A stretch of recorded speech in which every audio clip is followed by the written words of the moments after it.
Hi, this is Chazz Cascus. And this is Paul. And this is Cascade Improv. And today we are talking with a dear friend, an ensemble member, a performer, Dominique Sagiao, who is a Pacific Islander improviser in the Pacific Northwest area, and is just such a blessing, not only bringing just insights and wisdom as a scripted actor, but also a wonderful physical actor. Welcome to the podcast. Welcome aboard, Tom. Talofa. Nice to meet you all. This, by the way, is an amazing setup. Oh, thank you. Which is why we invite people over. It made more sense because I was like, well, I guess I got my little mic thingy I could put for the Zoom, and I was like, oh, it's in person? Sweet. This is probably going to be nice, and I don't have to be like, sorry, I'm not positioned this right. Yeah. I'll make you sound good. Yeah. Cool. Yeah. Well, I kick it off as soon as people come down here, just in case there's something like interesting that we're talking about that we want to fade in on. So there's no real start. We just get into it at some point, and we do our intro at the end. Oh, I love that. Yeah. I love the little differences. Movie magic, you know? Yeah. Movie magic. That podcast magic. Yeah, You're number 10, so we're pros now. Oh, Yeah. 10. So now this is like when it cliffs down. Yeah, we've jumped the shark. No. We've jumped the shark. I mean, season 10 of anything, you're like, well, what are we doing here? It's season 10. Yeah, It's it's episode 10. Hold on. Whoa. Hey, potato. Nowadays, sometimes there's only like 4 episodes in a season. Oh my God, I know. Yeah. Like, how do you tell a compelling story? Yeah. Quickly.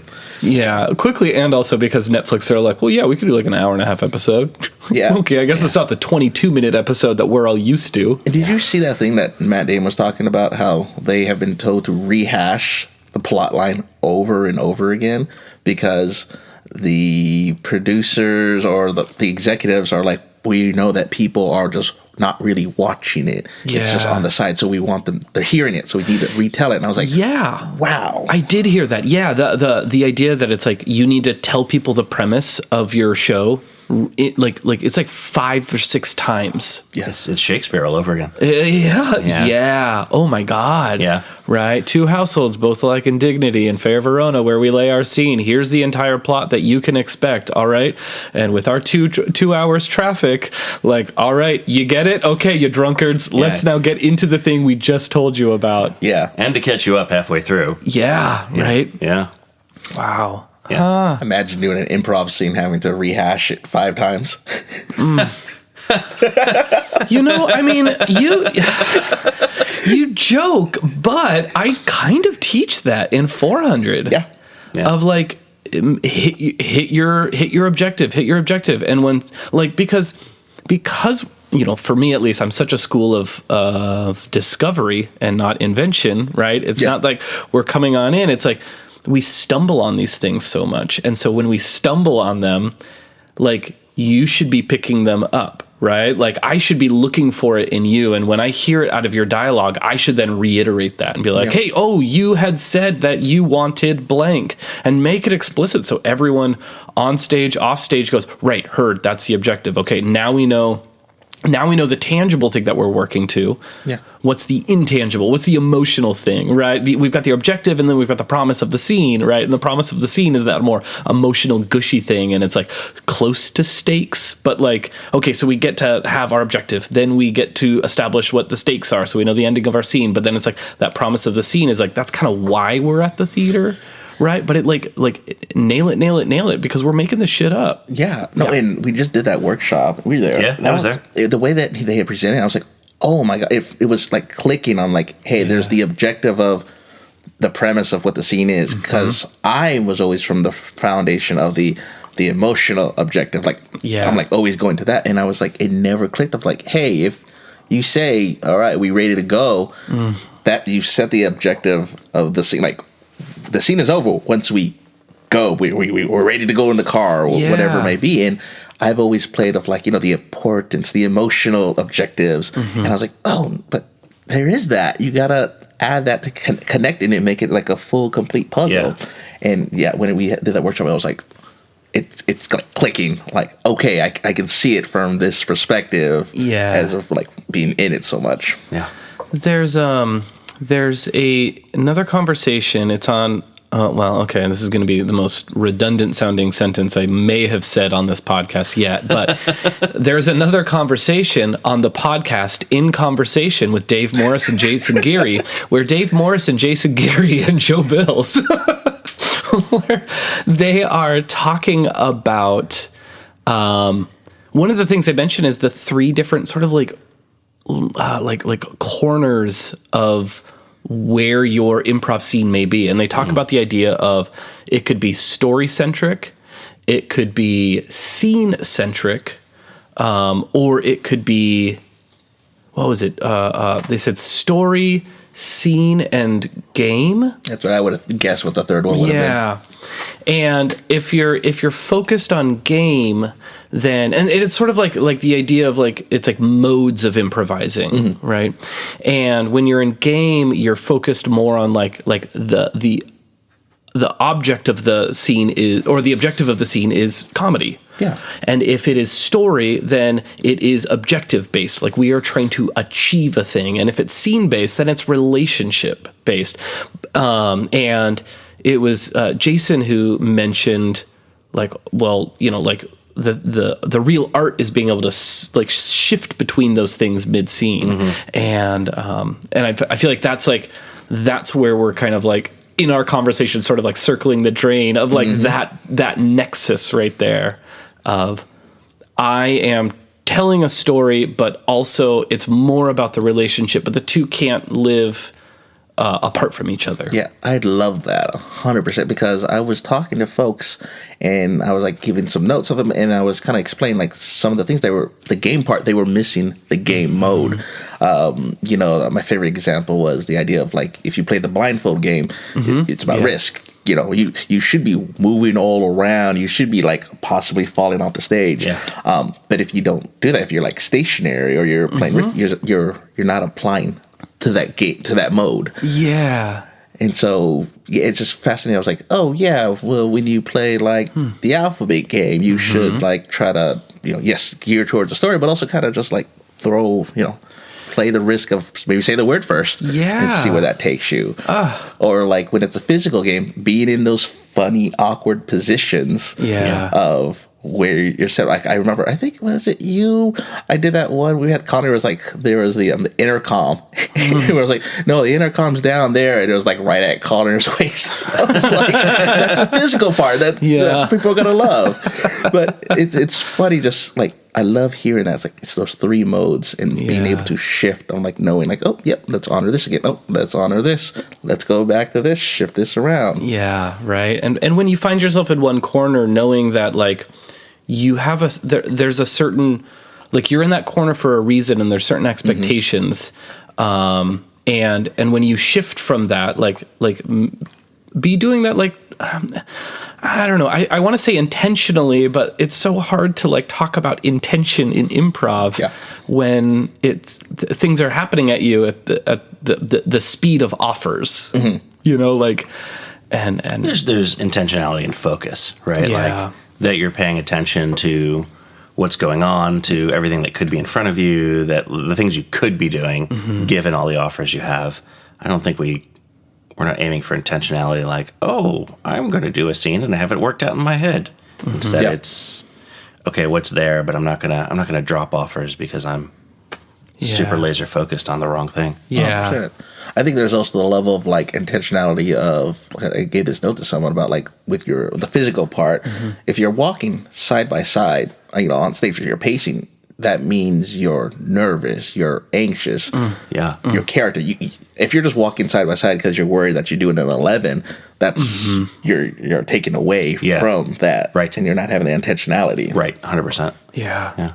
We're talking a lot about physical stuff. I've seen you at Mouth Wide Shut, which is Unexpected Productions' silent improv. I've taken a class where you and Jay Hitt co-hosted doing physical improv.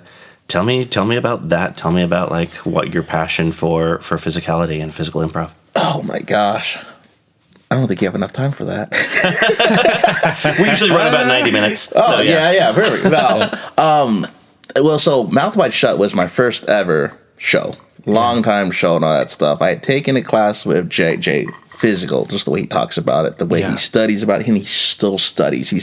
He talks to me about, like, I just found this new book about this and stuff, and where we are exchanging like different ways. I was showing him videos of like, oh yeah, look how this person was showing how they were on a swing, and I was like, I never thought of that, and it was like just adding things. So yeah, brilliant mind on there.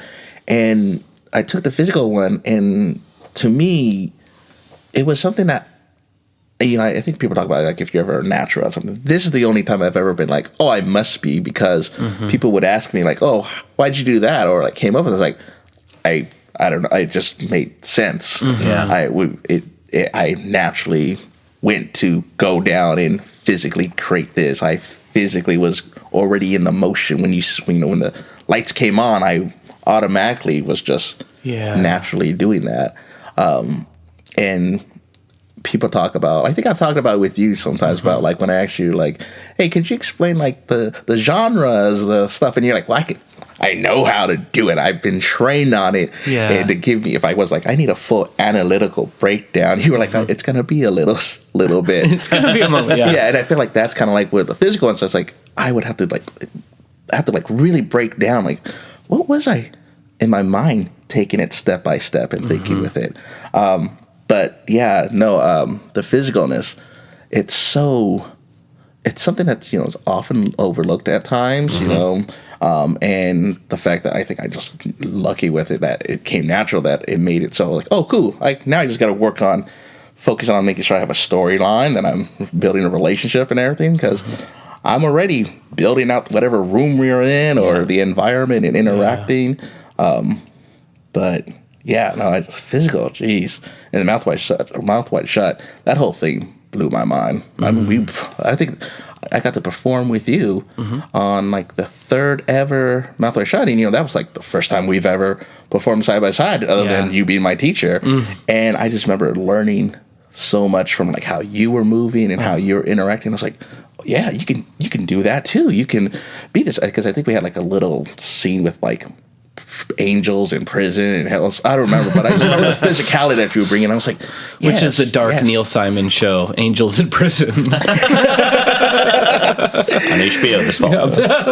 But yeah, and I just remember there was four of us, and it was such a treat. And I always tell folks that if I've ever done a mouth wide shut with someone, I have no problem doing any scene with you. Like, I'm not worried about anything, because we've had to perform a scene without any of like the cop outs of like, let me just rehash that for you, or like, let me just tell you what this is, as opposed to like,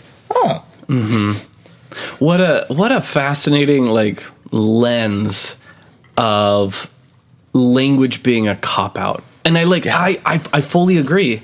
It's one of the best control mechanisms that we have. Yeah. Right. It's like, if language is how we make sense of the world, then when I put language on you, I'm making sense of what you're doing, and you better follow along with me. Yep. But when we don't have language, there's so much more of that gray area around us.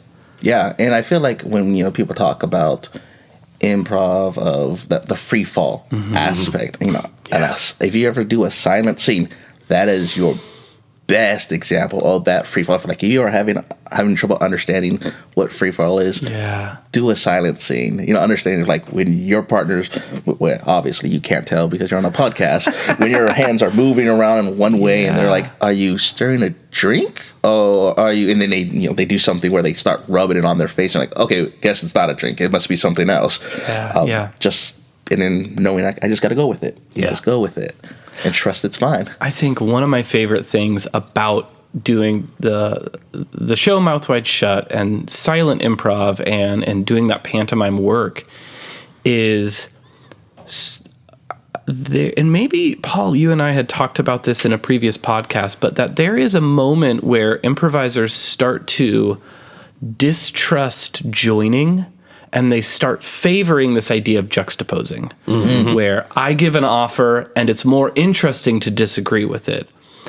And where, hey, I don't think that's a bad move, but we start to think that, joining is the boring offer. And in physical work, you kind of go back to those building blocks where you're like, I don't know what to do, so I'm just going to copy you. And that joining becomes such a sense of camaraderie, and you really discover something together when you just sit and join. And I think I'm wondering that when you're saying if we've done Mouth Wide Shut together, then we could do anything together, as you had said, Dom.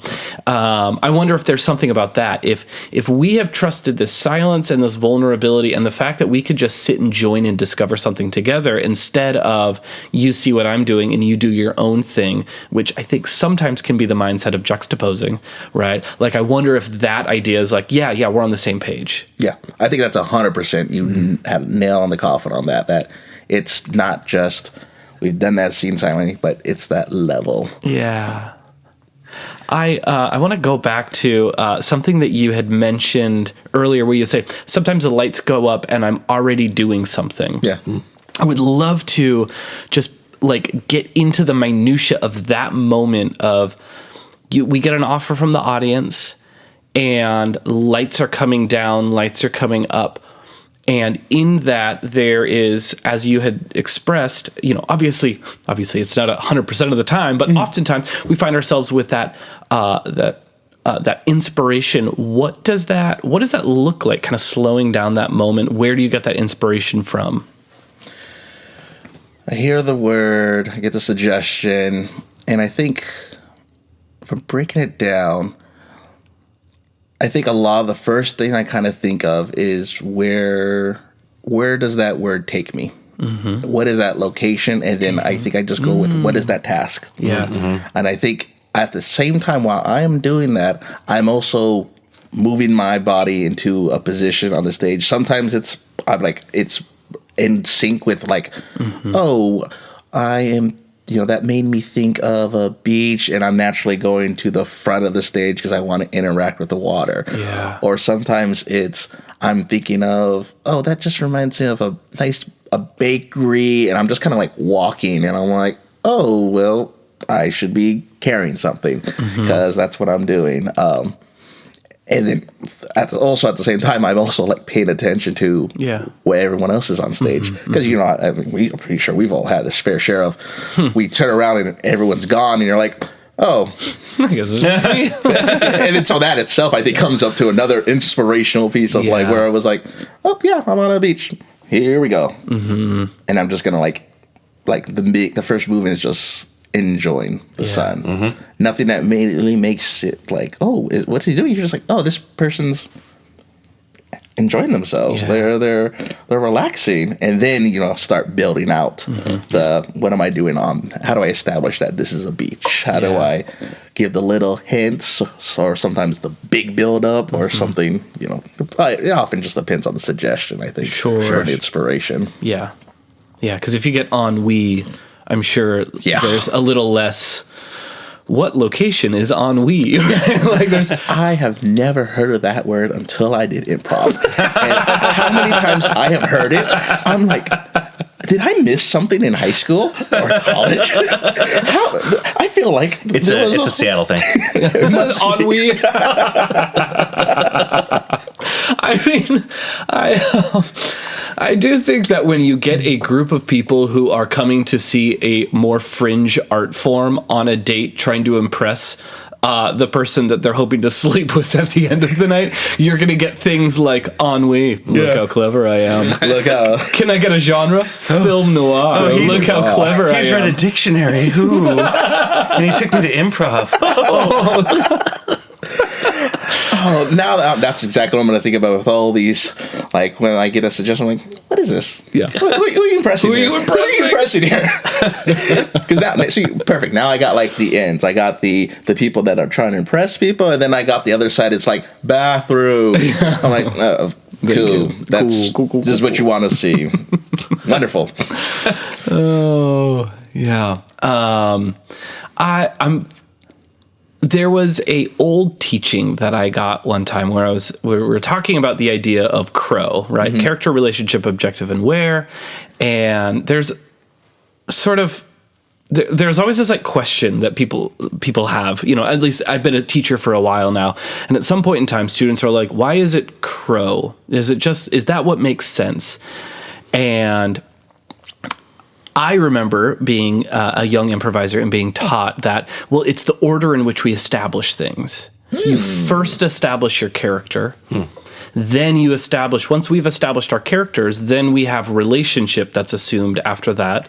Your objective is the next thing. And then the final thing is your environment. And it's sort of like the order, the magnitude of importance, right? Like we could do a scene with two characters, right? And they're just shooting the shit. Yeah. We could do a scene with two characters in just relationship, right? And we get to see something really fun. We could do a scene with characters, relationship, and objective, right? And now we're getting some meat onto it. And then once we add location onto that, suddenly now we're firing in all cylinders. Interesting. And I don't know. I heard that a number of years ago, and I've just sort of sat on it because I don't know how much I agree with it.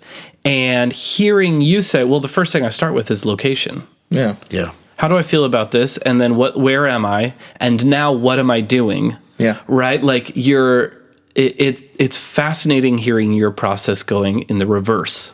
Yeah, and it's funny. I was thinking about it with some possibly with improv shows and just movies and watching them stuff. They do a lot of establishing shots to let you know where we're at, and then you see the character, the relationship. And I feel like the first thing I want to do is get that establishing shot. I want the audience to know exactly what are they looking at? This is no longer a stage. Yeah. What world are we in? And then with me interacting in that world, they they can make that connection, but then it also shows, in my opinion, it shows my character. What was it? I think it was it Uda Hagen? Was the teacher was talking about the idea of you should be what was your character doing? Yeah. Where's your character come from? Yeah. And where's your character going to do? Yes. And so that's kind of where I feel that importance of the where of what I'm doing, because the audience is coming into the middle of my life, the middle of what my character is doing. Yeah. And I should have been what was I doing right before I enjoyed that beach? What is that mindset going? What am I planning to do and all that? And so that's kind of just how, to me, that comes is what the natural approach is. Yeah. And then the character will figure out along the way, because I think it also depends how, if Paul comes in and I was oh good, you're enjoying the sun, I'm enjoying the sun, it's great. And then Chazz comes in and I'm nah, screw this guy. Yeah. This is the character I don't like. Yeah. I feel that to put that first as opposed to hey, we've established that this is a nice aura of sun, especially if you came in very, angry face and stomping. We got that almost that juxtaposition too of the sun being enjoyed, and this is that rain cloud coming through, ruining what we're seeing, and now we get to see what's going to happen here. Why are we watching this? I remember taking a workshop from Dan O'Connor, who's down in LA with LA Theater Sports, and with a handful of other companies. But Dan O'Connor talked about the circle of assumed expectations. And when you're on stage and you're in the middle of a scene, there are certain things your audience expects are going to happen, and there are certain things that your audience just truly does not expect to happen. And there's a bit of a gradient there, but there is that circle of assumed expectations. And when you sit within that, the audience feels comfortable. And when you step outside of that, there's a moment of clever. And then if you continue to live outside of that, they go, this is absurd and I don't get it. Right. And I think we witness that with a lot of college improv, where it's they're really living in that realm of absurdity. And we don't have that anchor point of okay, what are we expecting anymore? I guess we can only expect what is not to be expected. Right. And now that circle of assumed expectations, we no longer have anything that's properly clever. Right. Unless we've got wordplay, I suppose. And I've always felt that that's what environment is. It's your first bid to your audience of, here are the things that you can expect about this. Yeah. It's your anchor. Yeah. So when we have a beach, we know that if there is going to be, if there's a problem, we will solve it with beach things. But we probably won't solve it with a moon laser. Yeah. Right? At least not right away. Not right away, yeah. Right? you know, like if someone's like, oh, I've got these tax forms that I need to fill at this beach, you're going to be like, that's strange. But yeah, we'll like allow me to get like squid ink.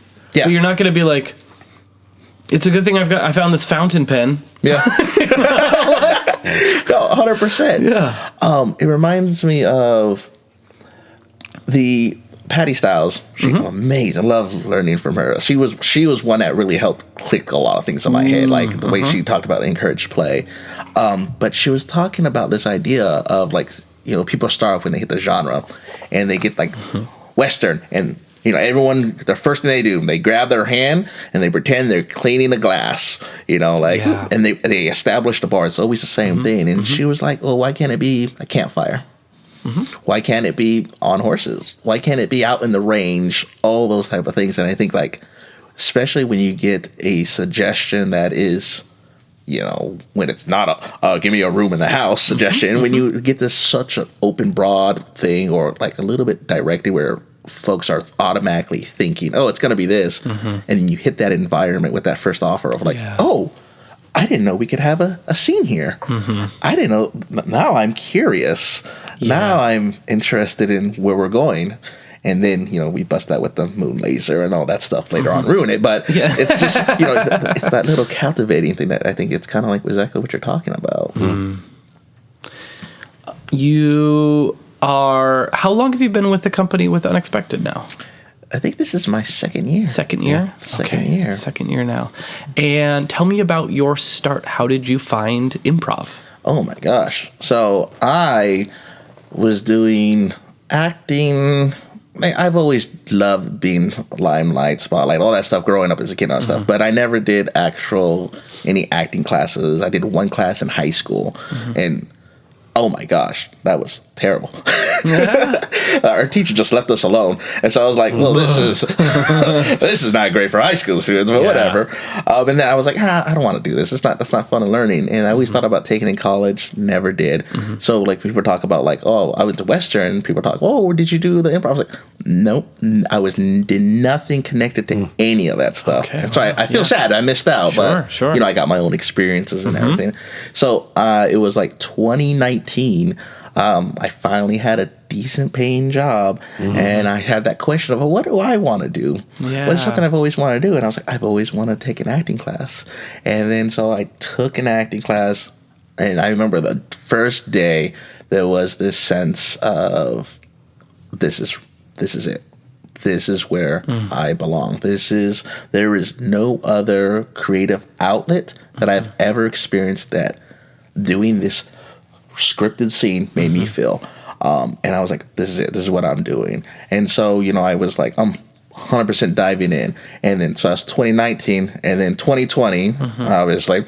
And COVID hit, and then everything kind of like stopped all the acting things. And so there was no classes. People wanted to do online things. Yeah, I was going to say, there were classes. Oh, they just weren't good classes. I was like, as a teacher during COVID, not to besmirch other people, maybe someone was teaching great classes.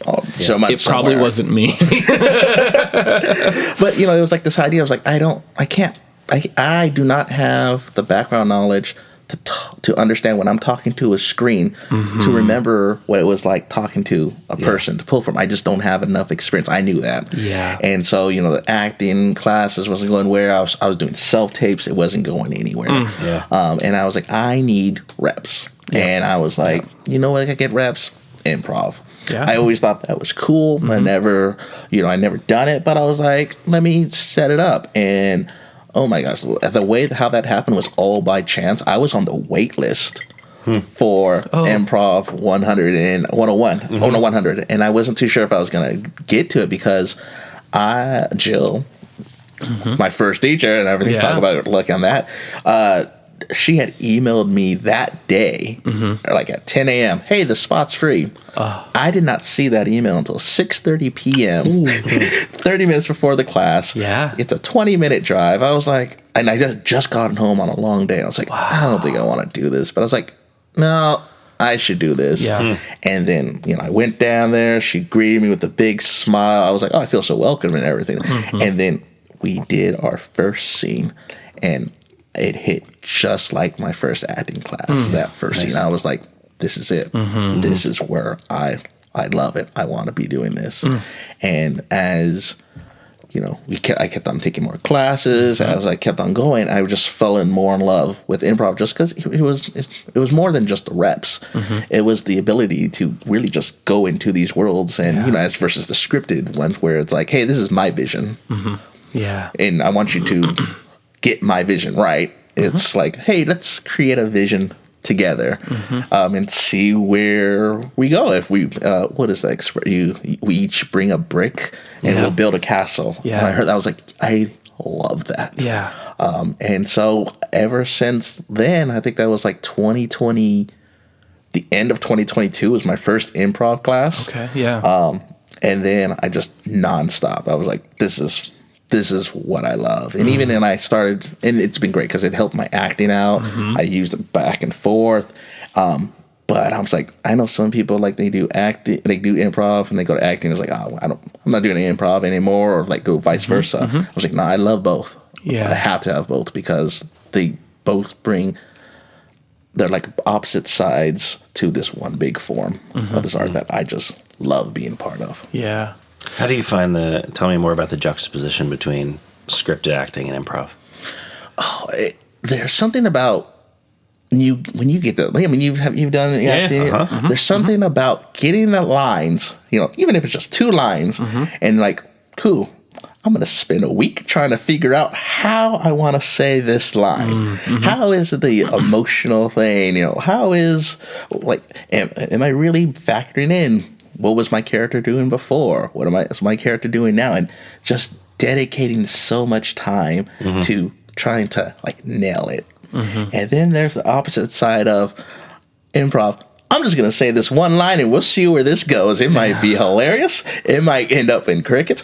Or the best one, I know us on stage, we're going to laugh very hard about what was just happening. And, you know, that's both of those. I was like, you can't get... you can't get them both in one of those. You have to get them separately. And the feeling of both of them is so rewarding. I have I would say only building and has been building for the last 10 plus years now, desire to see more improvisers explore scripted work. What is it that scripted work brings to improv? And I want to preface a little bit with just the fact that I feel like the conversation is so much about what does improv bring to other things, and I feel like it kind of devalues the work of an improviser. I get what you're saying. And so I'm interested, sort of flipping the script. What is it that scripted work brings to your craft as an improviser? I think one of the things it's done, and I think this is where I felt like I had an advantage when I first started off in my classes, was, you know, from the acting world, you know, you got hey, this is the point of the scene. The reason why we are in this scene, the reason why you are saying these words now is because they're going to matter here. Or the reason why we are building this up and you are going to walk away is because it adds on to this here. It's, I think we kind of talked about earlier, that intentionality. Like, what's the reason behind this? I think Cynthia always talks about, what's the point of this scene when we do improv? And I think that's exactly where how scripted work helps it to introduce into the improv world of really like, hey, are you really looking at what is this scene? Because, it's theater. It is theater. And in theater, you don't waste a scene. No, Everything has a purpose. Everything has a reason. It's either going to set up something in the future. It's going to foreshadow. It's going to cause conflict. It's going to give you the insight into the character's psyche. It's going to show you like, oh, hey, we're seeing this all from one perspective. And now, you look at this, you know, like the Aladdin when he's like singing in the alley all sad by himself after he had done his whole, like, I stole from the guards and everything. You know, nothing's wasted. And I feel that's the big thing of like being aware of the importance of how that's done in scripted work to help with the improv, like to really bring that out.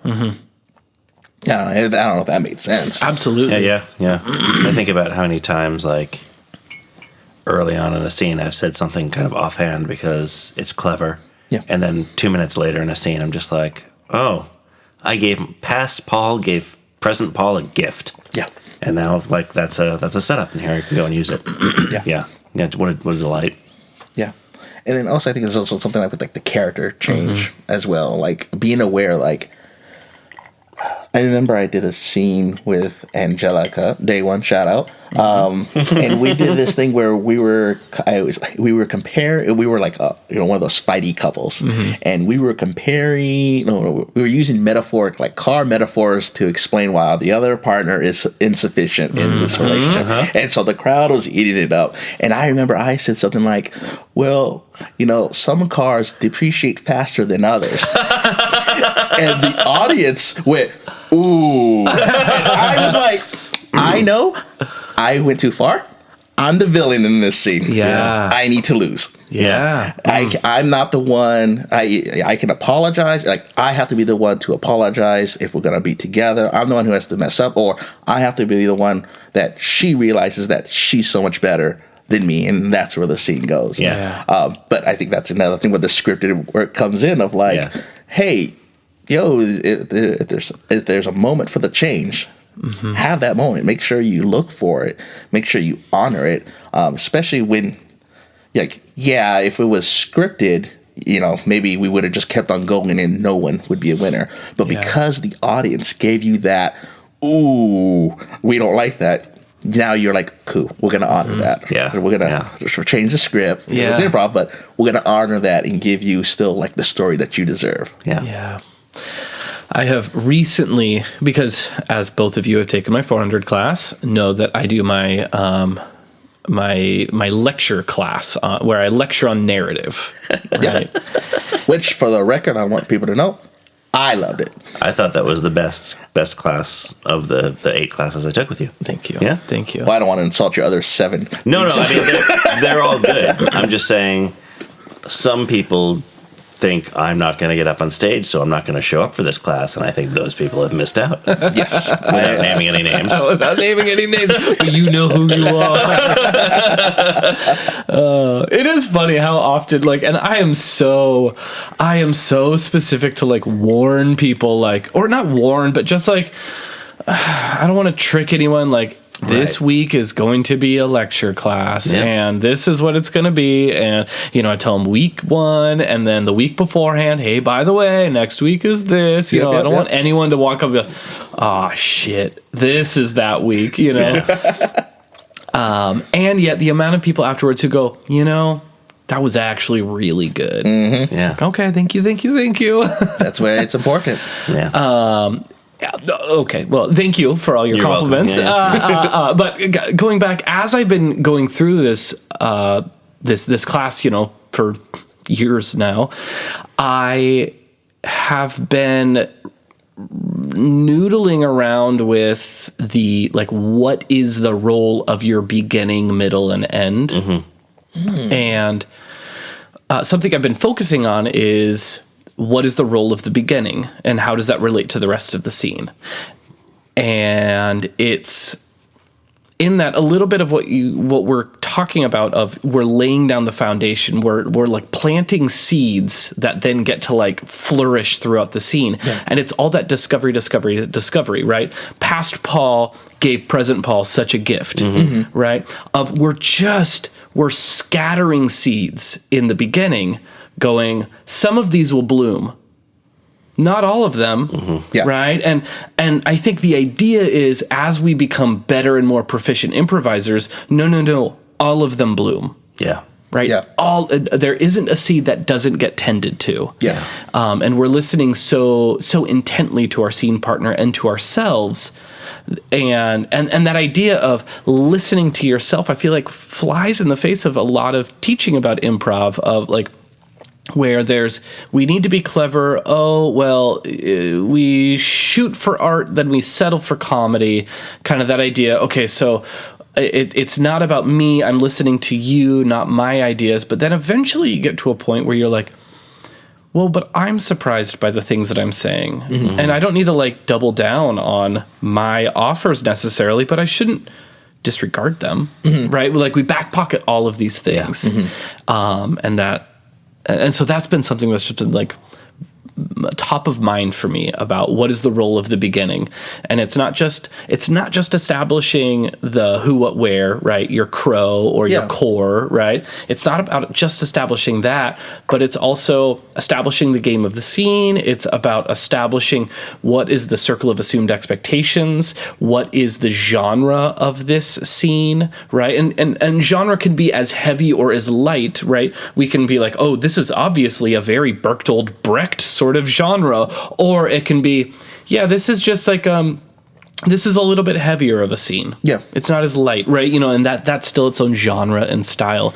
But we're listening to all these things, and eventually, I feel like once we get to a point where we go, I think we've tilled the ground enough, and and enough seeds have been thrown about. Now we're going to start watering. We're going to start tending, and that's where the middle of your scene gets to. And then at the very end, it's truly just harvesting. Yeah. Right? We're not making anything new. And we could feel that when all of a sudden someone offers something completely brand new and everyone sort of like gives them this sideways look in a short form. Like, what are you doing? We were wrapping this thing up. Right. I've seen plenty of those. Yeah, right?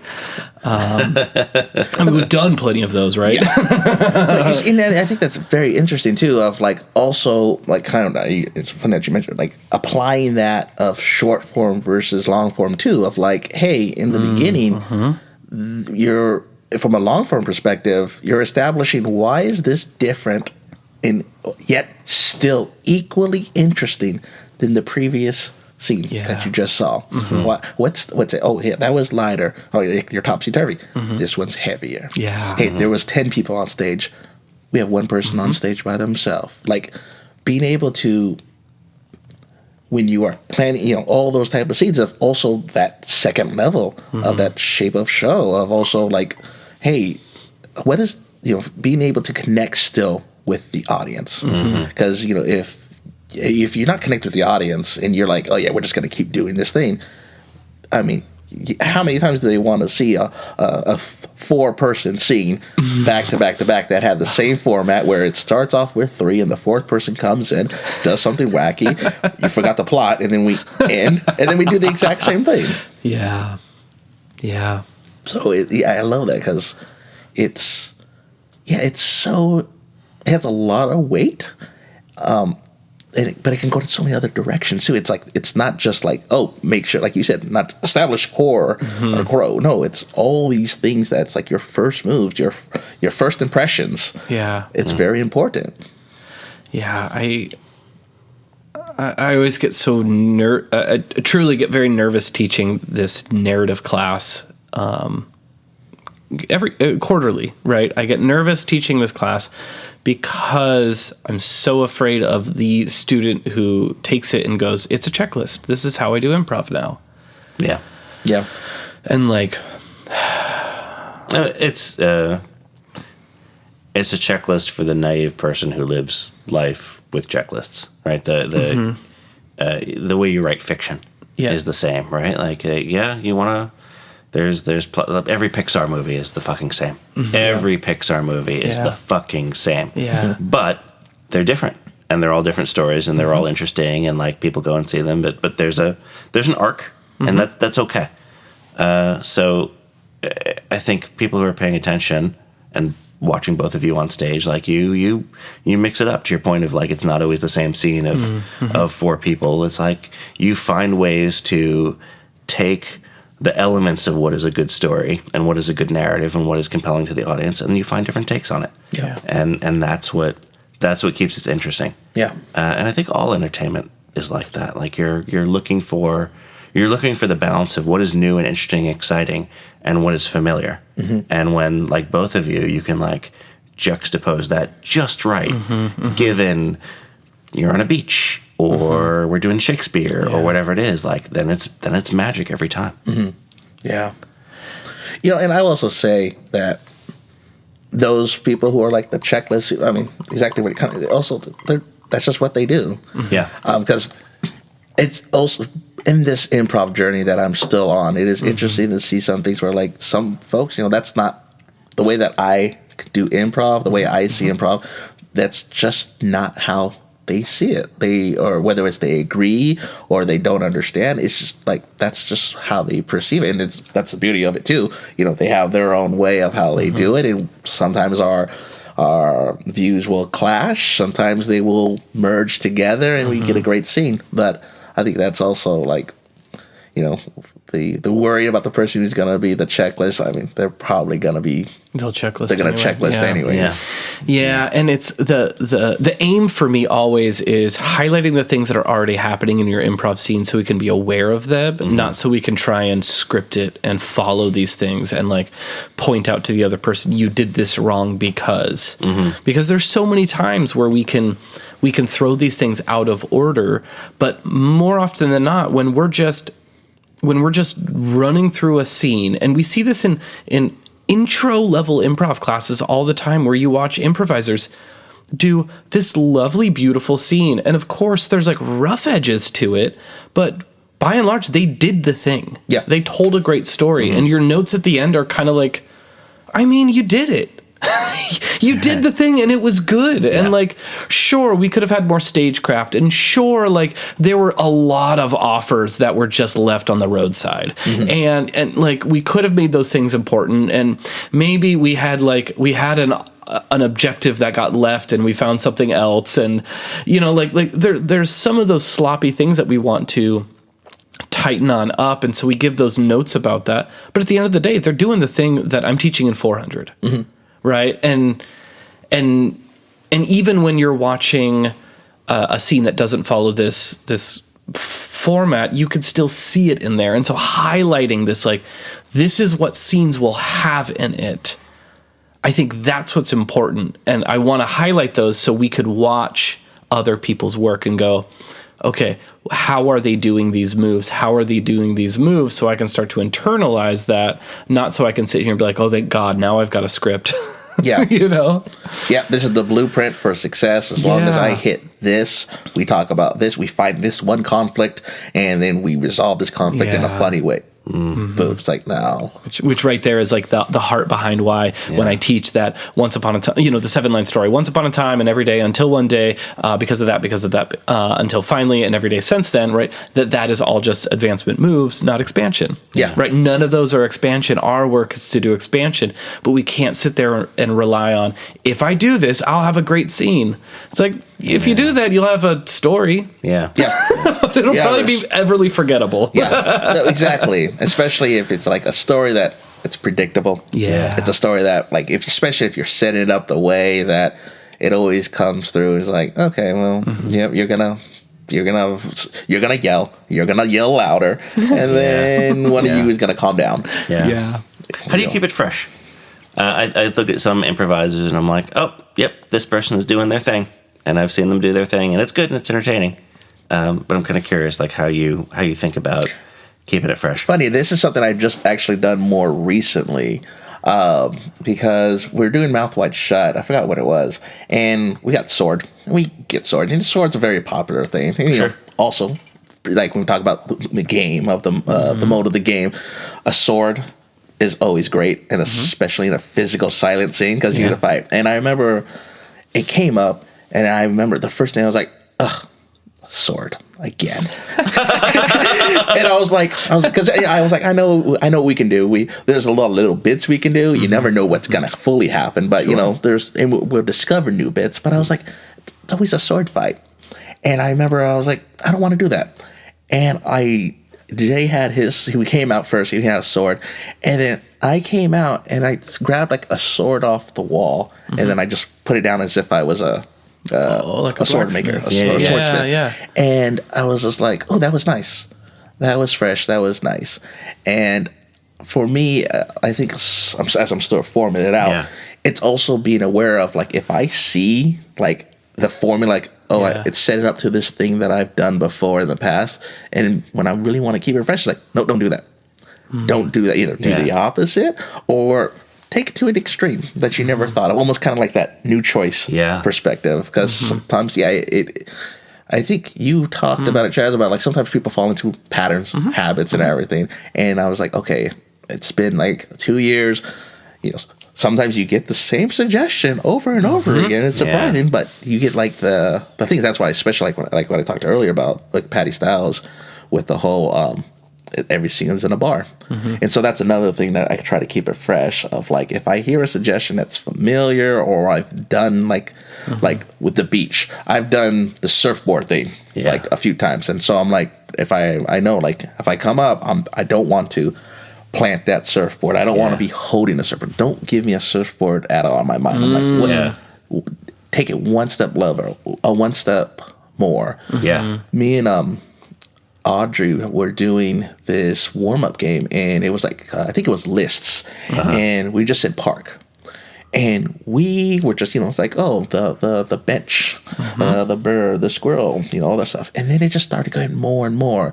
It was like, oh, the hot dog vendor who's panicking because there's no more customers. Oh, the breakup bridge where everyone loses their first love. And we got to like, it was park, and it was like, I think it was a warm up originally, and it just became like almost like a game. The long form. Yeah. Did like, a Park Herald. Yeah, I think we did like 50 suggestions. Wow. And I remember telling her, I was like, "That's amazing. Those are. I wish we had that recorded, because that's something that we're like, hey, people, if you ever hear the word park, here's a list of 50 things that you can just start that scene with, instead of I'm sitting at a bench and let me throw some crumbs at the pigeons." Yeah. I think I was doing tech when you did your sword scene with Jay. Yeah. It was a delight to watch. And it's fun. And so like, it's one of those things where sometimes like you, especially when you get a new fresh audience, you want them to have fun. You bring out some of the stuff, because it's kind of also the game mode. If you bring out a sword, someone has to swing it. Yeah. So there has to be a sense of danger. Oh, yeah. Do they? Well, That's what I want to do. I want to do a scene where we talk about a sword, and just a sword on the wall, and that's all. No one touches it. We just look at it the entire time. We call it Chekhov's amnesia. If a sword shows up in Act 1, then by Act 3 we're going to be serving some figgy pudding. You know what I mean? But to your point with the whole keeping it fresh, it is like something I have to do intentionally. Yeah. Because I know, like, sometimes when I'm just going pure instinct, I fall back into things, because that's how I got to the first time. Yeah. But I think that's kind of like where, I hear that suggestion, and then where does it take me, and having that little like safeguard in my head of like, you've done that, cool, don't do that. Turn around, do something different. It's a hard balance as an improviser. Like, I'm taking a class, and one of the students is very good at accents. And I called out at the end of one class. I'm like, hey, dude, like, just keep doing that. You're really good at it. And he's like, it's kind of a crutch. I'm like, yeah, okay, I could see how you would think that, but it's actually entertaining. And balancing out that, I'm good at this, and if you get positive reinforcement from the audience, you're incentivized to keep doing that, but you're also incentivized to find new ways to challenge yourself. You're also incentivized to mix it up, and bouncing between those two extremes of like, do I play to my strength, or do I keep pushing? Like, where's that boundary? You gave me a quote, and I love it. It was like the note about, it was like the show, I think Randy was giving a note about like, well, we gave the audience what they wanted, but did we give them what they needed? Yeah. And that's exactly what I think about, of like, sometimes when I'm like, that balance of like, we can do this, but why don't we take a little chance? Yeah. We interviewed him last week. I I almost asked him about this, but yeah. Yeah. Randy was known for walking in during intermission at theater sports, and he'd go. In fact, Paul and I talked about this after the interview. But Randy would walk in, and he'd go, well, we gave him a lot of cotton candy, but so let's see if we can't give him some meat and potatoes in the second act. Yeah. What the hell does that mean, Randy? What the fuck is meat and potatoes? I remember you told me that too, and I was like, if someone gave me that note in the middle, I'd be like, okay. Yeah, okay. I'm assuming that means go heavy? But it's just mostly starches. Yeah, starches. They have more starch scenes. Okay, yeah, And yeah. protein. Yeah. Much more protein. A lot more protein. Yeah. Yeah, but yeah, no, I mean that's that idea Yeah. of like the balance, all that stuff. It's just like that quote has like really made me think about things. And then like the I don't know, talk about Winnipeg. You know, we did a scene up there, and it was a scene that I was just going out there just to mess around with Obadiah, just because that's what we do. You have fun, and I don't know if I told you, but so we come up. We're in Winnipeg, and Obadiah's out there with another improviser, a person of color, and I just go out there and I act like I'm about to join the scene, and then I go, "Oh, sorry, I forgot. Only 2 people of color on stage at a time." And then I walk off. And I walk off. Audience laughing hard, all that stuff. And then somehow it translated where we got all the people of color improvisers on stage. Yeah. And we had a scene for like 10 I don't even remember what the scene was, but it was 10 minutes. And we talked about one of the guys there. He talked about how impactful that was for him. Yeah. Yeah, he never had that. You know, I'm blessed to have that with Isaiah, Jail, but being able to play those things and seeing them play and with like no fear with it, because this is who I am.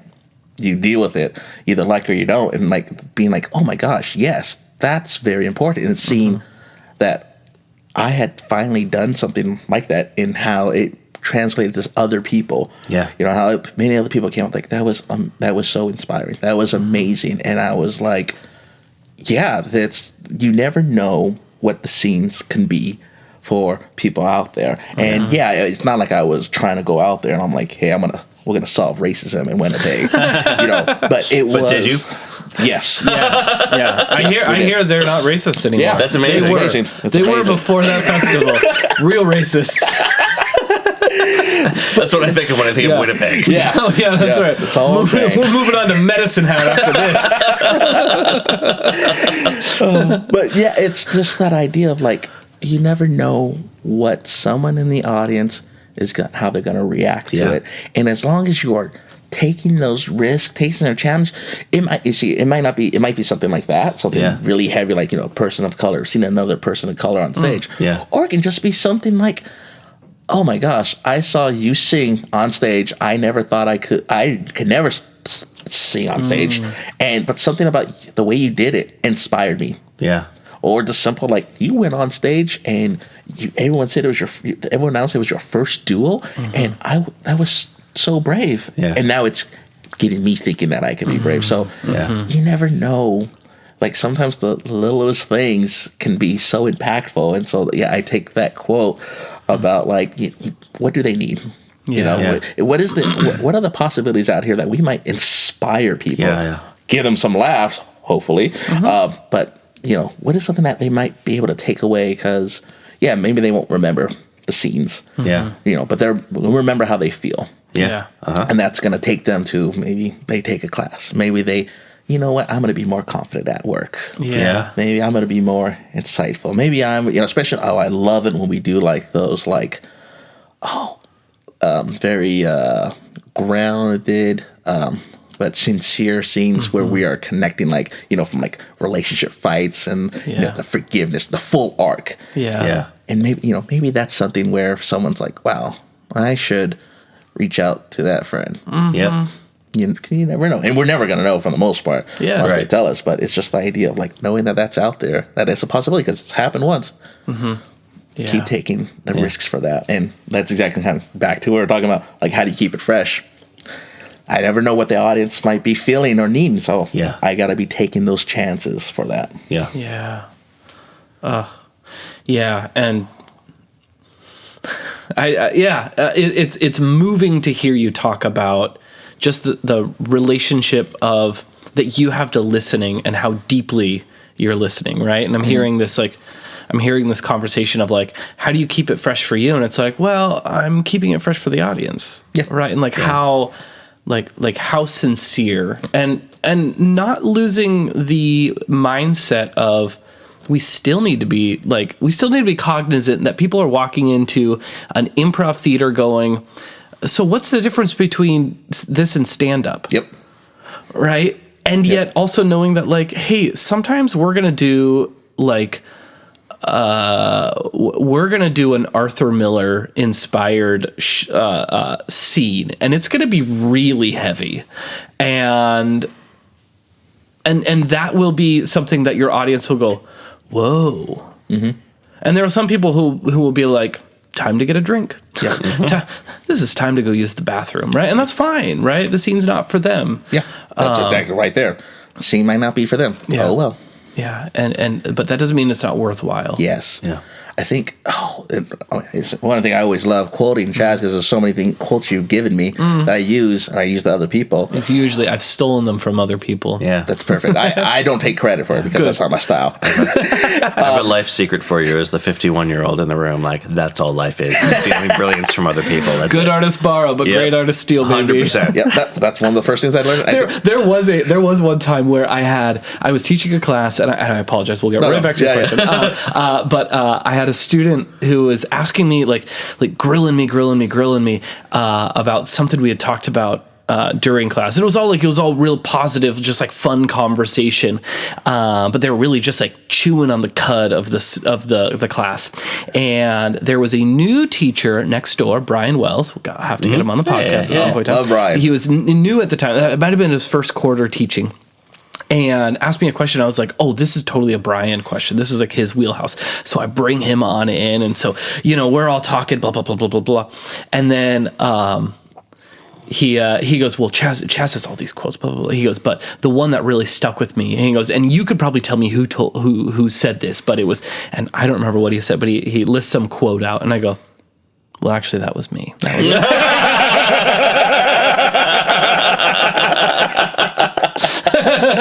Oh, that's for the one time. The one time, I know, right? And that was pre-COVID, and it's never happened again. Anyway, sorry, you were. No, the quote was, "Don't go for the laugh, go for the gasp." Yeah. Yeah, and that helped, like, that it's timing with the whole, like, did we give the audience what they need? All those little things of, like, remembering that, having that ingrained into it, so it's in your instincts to make sure that you are striving for everything. You're not, there's that John Stone's, don't be great, be average. Yeah. Like, just go out there, and you never know what it's going to become. Yeah. Because if you're going in there like, oh, I'm going to do the best improv scene in the world, okay, cool. You're setting it up for where its limitations, as believe it or not, can be. Whereas if you just take it and go with it, you never know what wonders it can reach. Yeah. I love that. And that's don't go for the laugh, go for the gasp is also, that's Dave Pasquazi who is attributing that to Del Close. And it was also, every time you get a laugh, just know you're letting a little air out of the room. Like a balloon. And I was just like, I love that visual so much. Yeah.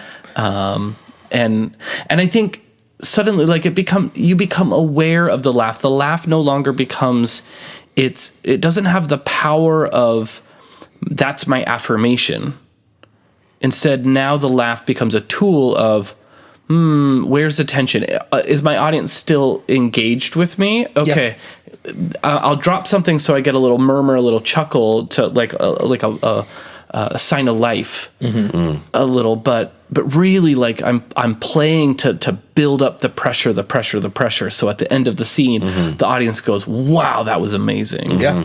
Instead of just letting laughter happen lightly throughout the whole entire scene. And I think there's also just being aware of, like, when we factor in, like, long form and short form of, like, hey, what is your opportunities for the night? Yeah. If the audience is rolling and stuff, maybe that's not the moment to take hold the pressure, because like, hey, we got another scene coming up. Yeah. The audience is. This is it's a vibe. It's the feeling. It's the energy. So just being aware of all those little things, connecting with them, but also knowing, like, hey, we don't have to just do this. Yeah. We don't have to just keep hammering that. We don't have to just take that dead horse and then beat it with another dead horse. We can. That's a mighty improviser who's beating one dead horse with another dead horse. How many dead horses do you have? Picturing this whole scene in my head right now. Like, oh, okay, yeah, good, yeah. But how are they miming that? Okay. Light horse. Great. Yeah. Light horse. It's more of a cult, you know.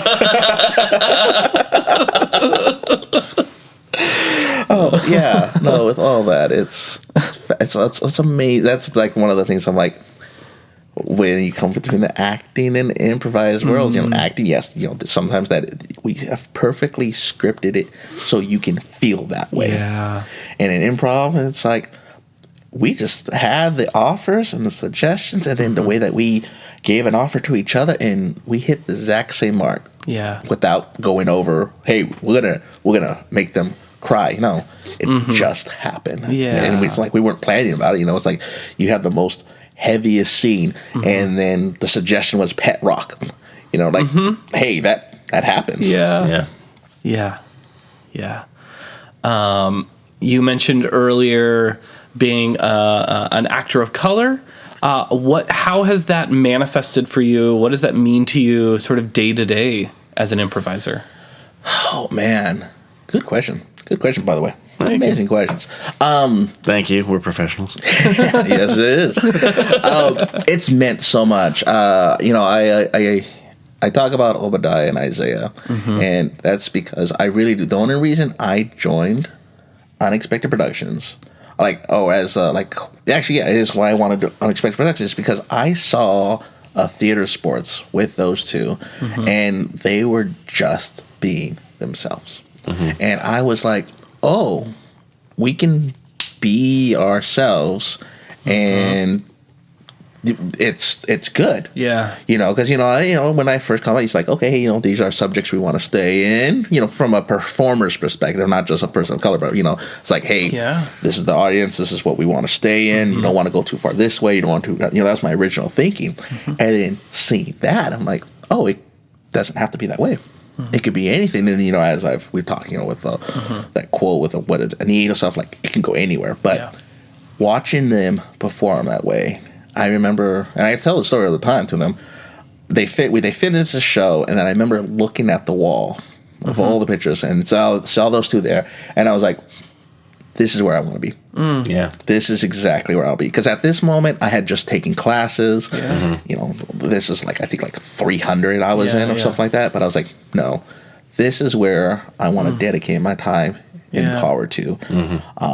Because, I saw that. And then it was being able to perform with them, being able to talk with them, learn with them, J2, all that stuff. And it's made, it's made me a better improviser, but I would say it's also made me a more complete person. And it's made me, when I often go out and I meet other, improvisers of color, and I have very frank conversations with them, kind of like, hey, right now I'm at the phase where I will tell a joke, and if the audience doesn't laugh, because I'm like, hey, cool, that wasn't meant for them.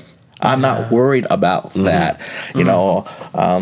If I think Obadiah said once, if I'm uncomfortable, then you're going to be uncomfortable. That's how it is. And being able to know that, hey, take the space, be who we are, because that's important. Yeah. It has something to offer. Yeah. And it's not, it's not just like, oh, it's only for the people of color crowd. No, it's for everyone. And it's also to make sure that when you are on that stage, you are truly being you, just like everyone else. I'm not worried about any of the other levels or stuff. Only thing I can think about is, hey, this is who I am. This is a layer that I embrace, and that I have no problem. Like, I'm not hiding. Yeah. We're showing this. Yeah. And just seeing so many, more, improvisers, just from similar backgrounds, it's so rewarding. It's inspiring.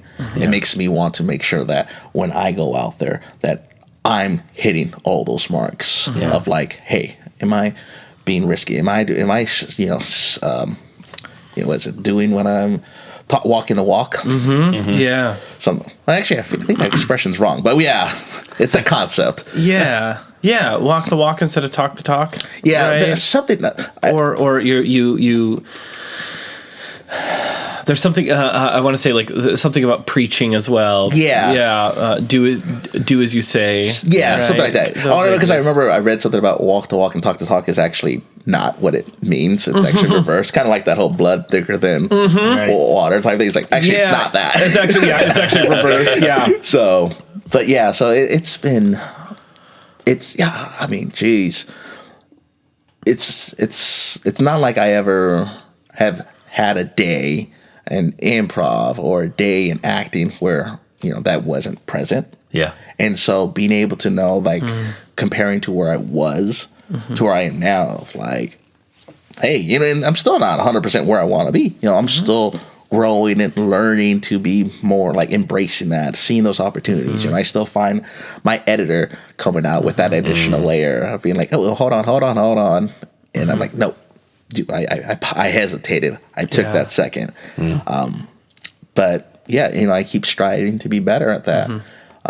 And hopefully, that inspires and makes more people come along. And also, we get some great, beautiful scenes for the audience of everyone.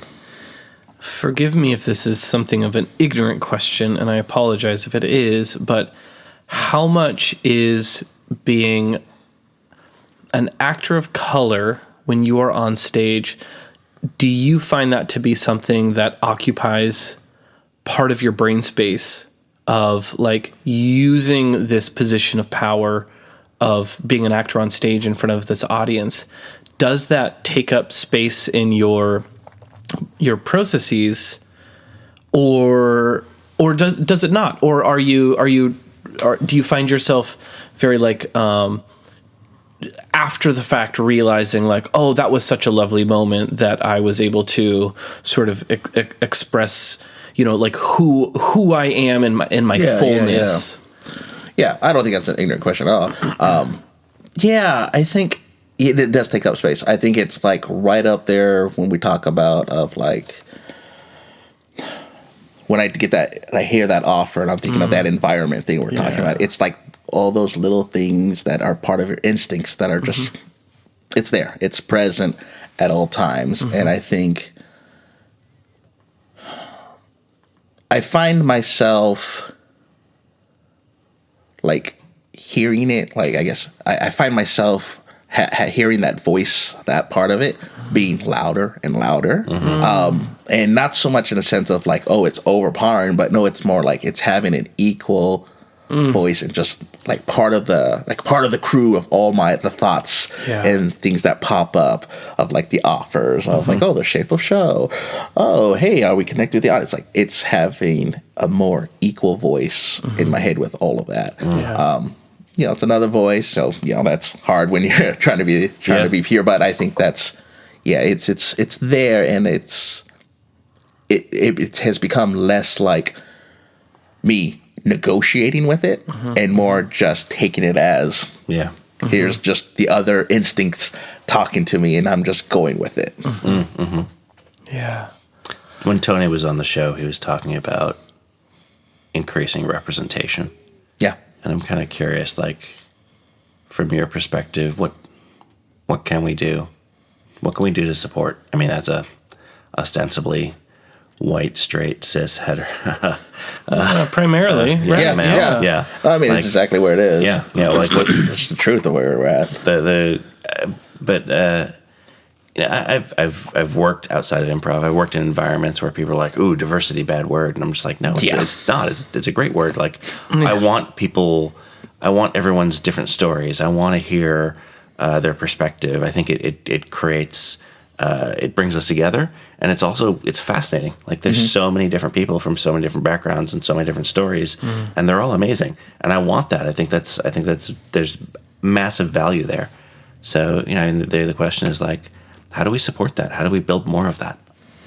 Yeah, I think when, you come for, like, the word specifically with diversity, from all backgrounds, that's where that's at, so making, that's a whole thing itself. But I think the one that you talked about was like the representation, because I feel like that's always a little bit separate than diversity, just because diversity always feels like, hey, make sure we have, we got this checkbox, we got this, it's peanut buttering, but tokenizing, yes, but then that representation of like, hey, do we have people from that community here, prominent, showing off, and it's one of those things I feel where the biggest representation is, one, being exposed to it, being seen to it. I think there was, Sid had that show at the Tavern, those type of things. Like, we've seen those when we have these opportunities, taking advantage of it. Like, let's put that. Yes, that is a big show put out. Black Ice. That's a prime example right there of like, hey, it's not just about, me as a person of color doing an improv scene, but what about, me doing the show? Yeah. Like, from the show perspective, directing a show, or like a show that's built around my experiences.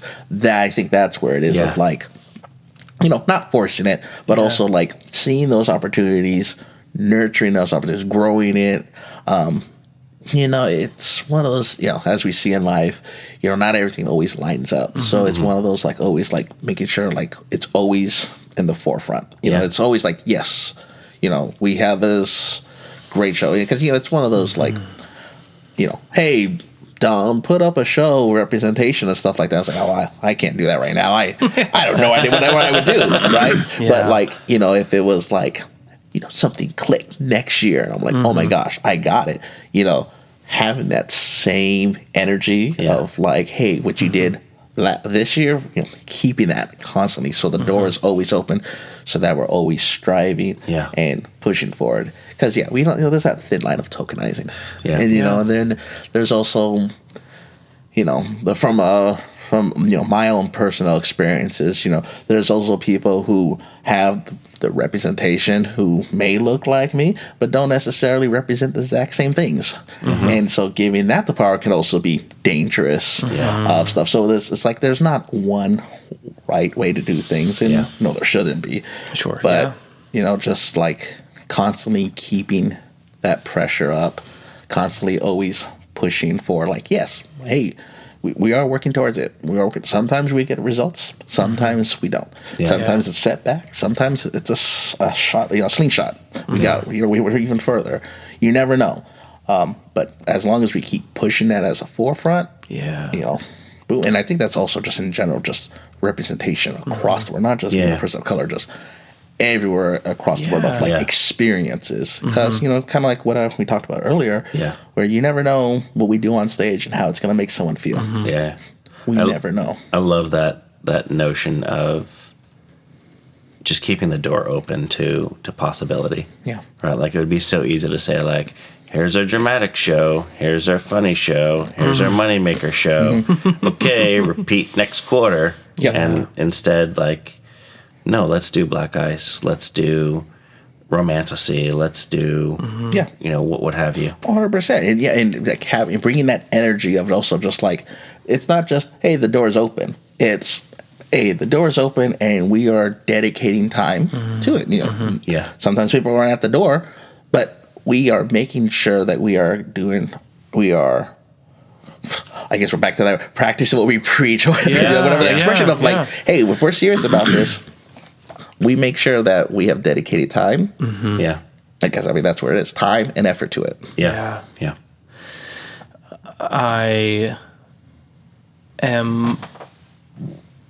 I'm wondering,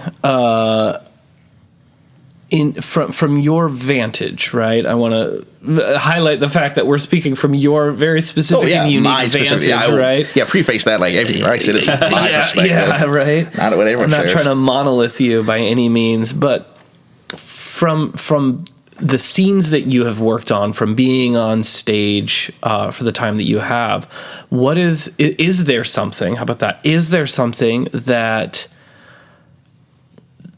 the sort of the whiteness, the maleness, the straightness, the cisness, right? Like from that sort of corner, is there something that you have found that like is, I don't necessarily want to say abrasive necessarily, because I think that puts I don't think that's the word that you would use. Yeah. Necessarily.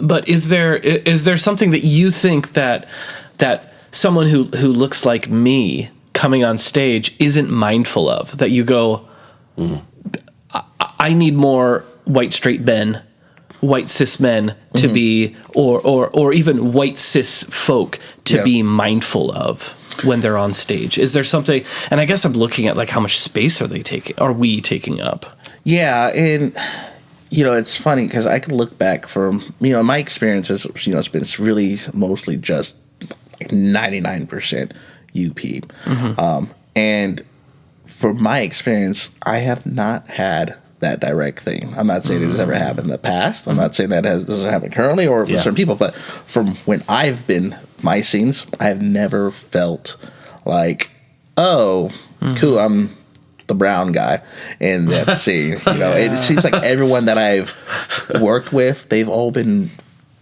it's. I can tell you from I cannot think of a single scene where I have come in and thought, yeah, I'm exactly the brown guy. It's one of the things I love about theater is that, versus movies and film, is that, movies and film, they have a character. It's all about the specific image. Yeah. It has to be this. Whereas theater, it doesn't, it can be anyone. Yeah. It could, I could play George Washington in a play, and that's just the reality. Yeah. We accept it. It's not like, the movie's like, whoa, hold on. This guy has way too nice of a hair to be George Washington, nothing like that, and I feel like that's exactly what happened when I've been doing improv so far, is that I've never felt that there was like that movie thing of like, I can't play a certain part. Luckily I've been blessed in that sense of like, every time I've been interacting with you, or a lot of the people of like, I've never felt that, oh, I can't play this type of part, or I'm being pigeonholed into only playing the worker. I'm never the president, or I'm never the love interest. I've done all that stuff when that's not stuff that I've like established myself. Those were offers that were given onto me.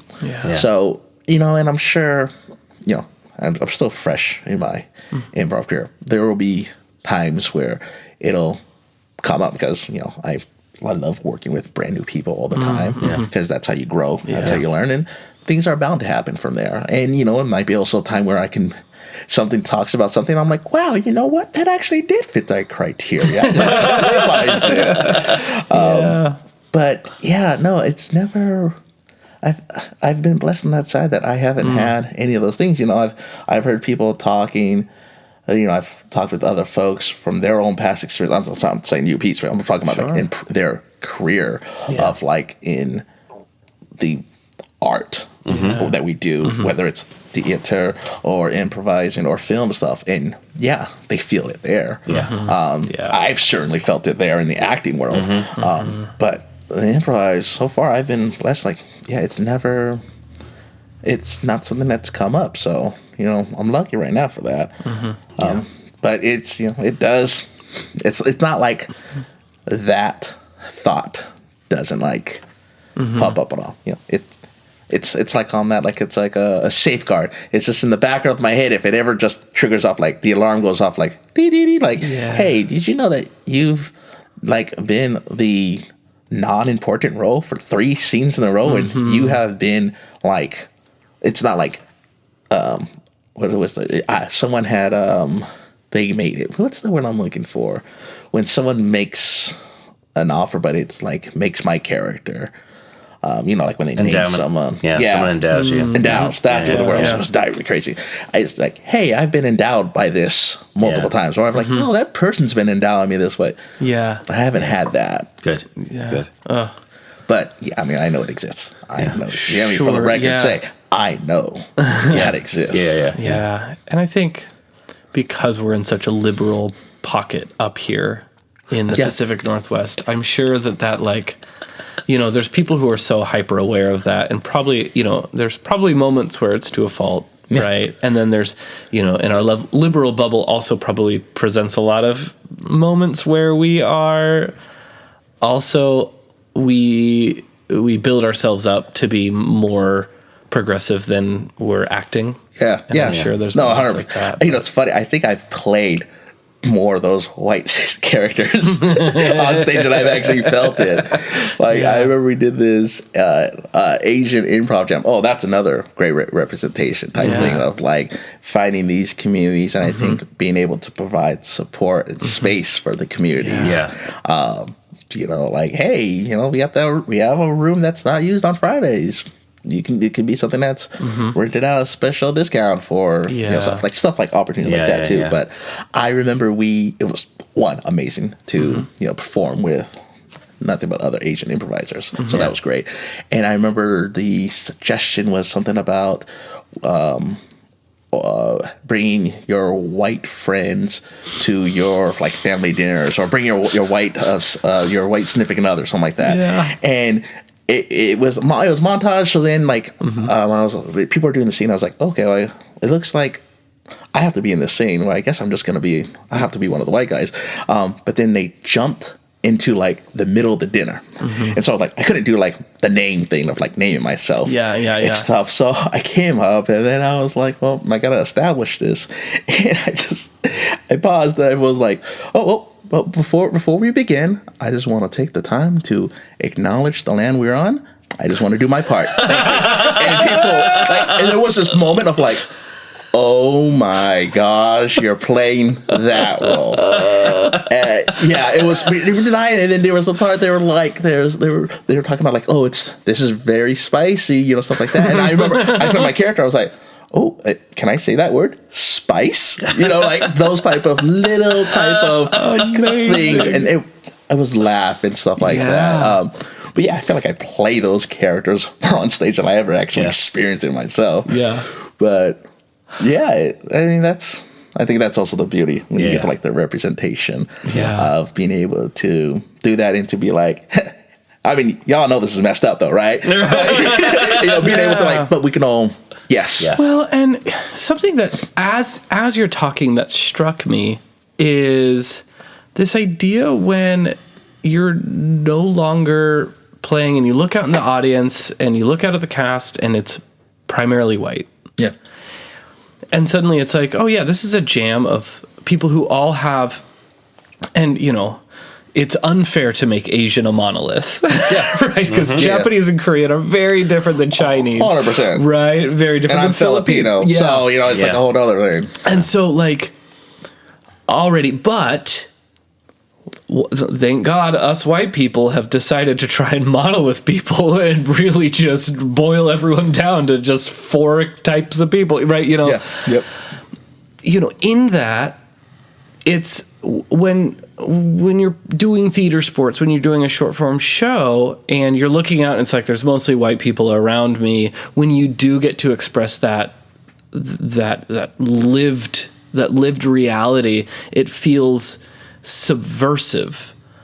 And maybe not even like subversive of like a negative way, but like I'm pointing something out. This is from my unique point of view.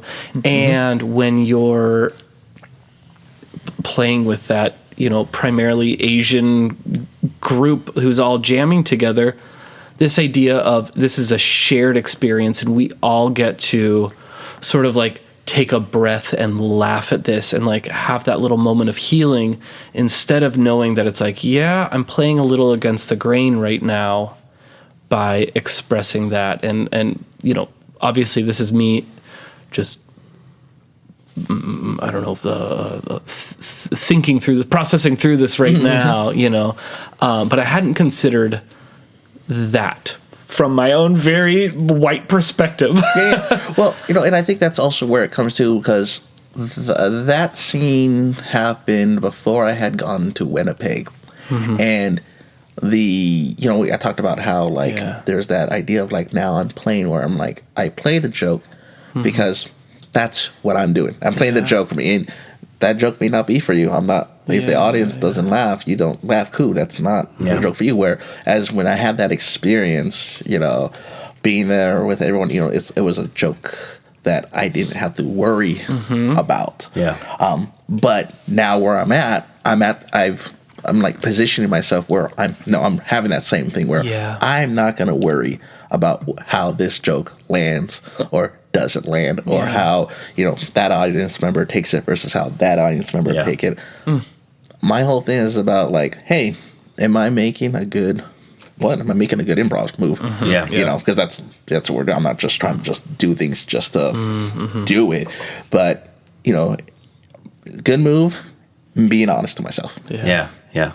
And where it lands, and it's like I said, if there's 90 people in that crowd, or there's 200 people in that crowd, and none of them, it was completely silence.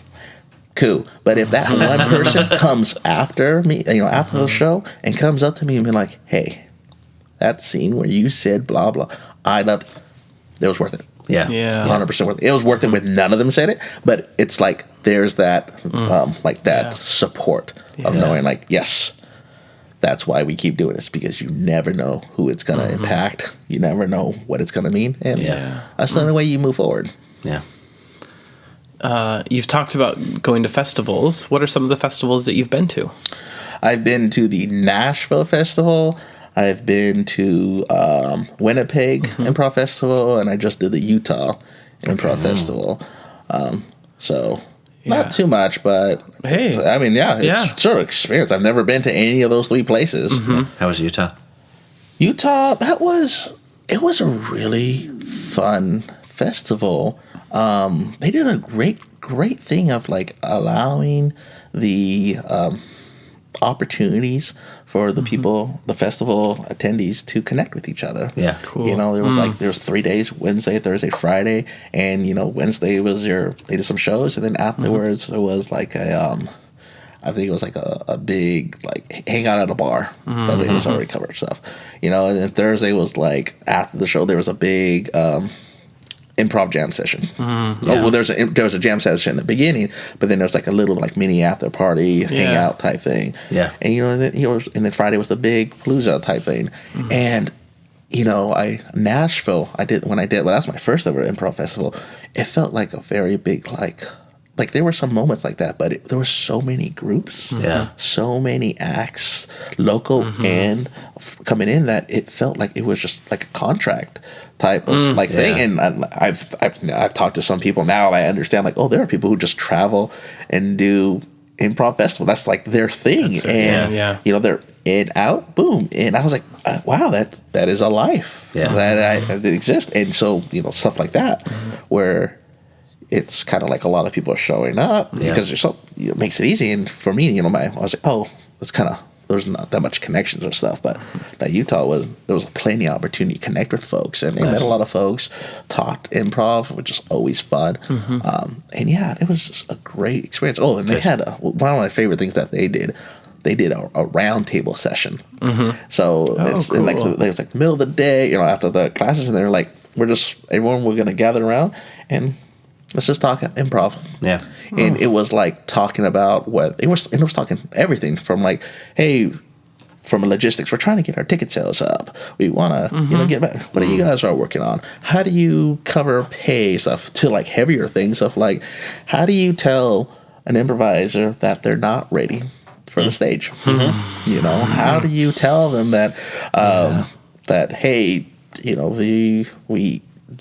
we do have to put on good shows, and to be part of this level, you're missing marks. You're not listening, or we see a lot of potential, but you've been doing this for 4 months, but that's no. So we had like it was like deeper conversations like that, and so just being able to have those opportunities. That Utah thing was amazing in that sense. I was like, wow, that's the rewarding aspect of when you're not just coming in just to I perform and I'm good, but performing like, let me connect with these people that I don't see how their improv is, and talking about their scene versus our scene.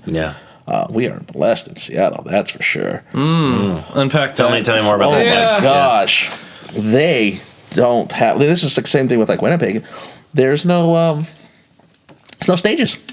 There's no real like theater places for folks to have stage time. Yeah. Here we got 4 big improv theaters. Each, I think almost all of them have their own space. Like one is floating around. But even if they're floating, there's also these tons of little spaces. I've seen plenty of the troops. I think your troop had done one of the spaces at like Jules May or something like that. Yeah. But Jules May, all these little places, and like Seattle Open Arts Project, and I mean, the Theater off Jackson, will open their space on up. UP is likes to try and with the greenhouse, we're opening things up a little bit more. Yes. All this, and then we're talking to like, I was talking to folks at Winnipeg. It's like that space is not there, which is great because you're like, oh, cool, we're creating our own thing because it's not the 4 big theaters that have everything. But now it's like, oh, we have to create this space. We have to create a following. If the city is embracing it. I was talking to some folks from Idaho, and like that was their biggest thing of like, they perform once a month. And I was like, geez, compared to like how we are, like, cool. We got duels weekly. There's theater sports weekly. There's twice a week. Taste of Improv. There's if I get any of the actual other shows on the stage shows, we have 8 shows in a week, and I could be performing all 8, or I can be at a minimum like performing 3 and stuff like that.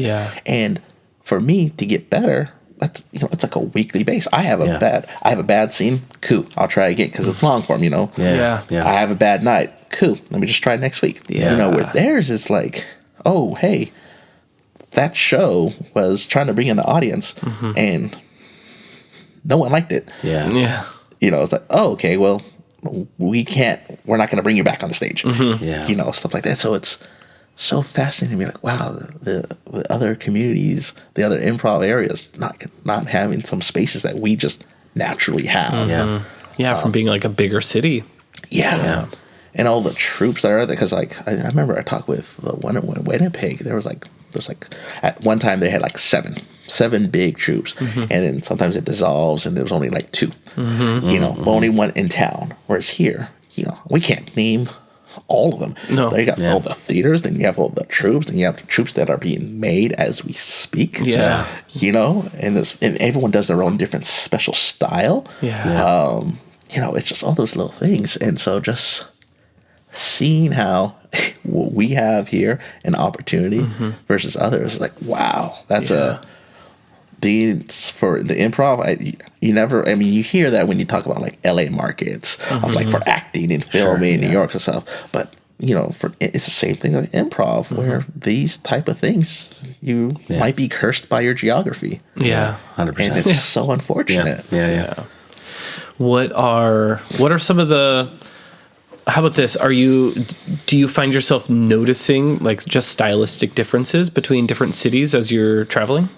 Yeah. I've seen a lot of the quick, like, almost like montage work. We've talked about that. It's like, hey, give me one word, and then boom, we're gonna bust out scenes, and seeing that as like a norm.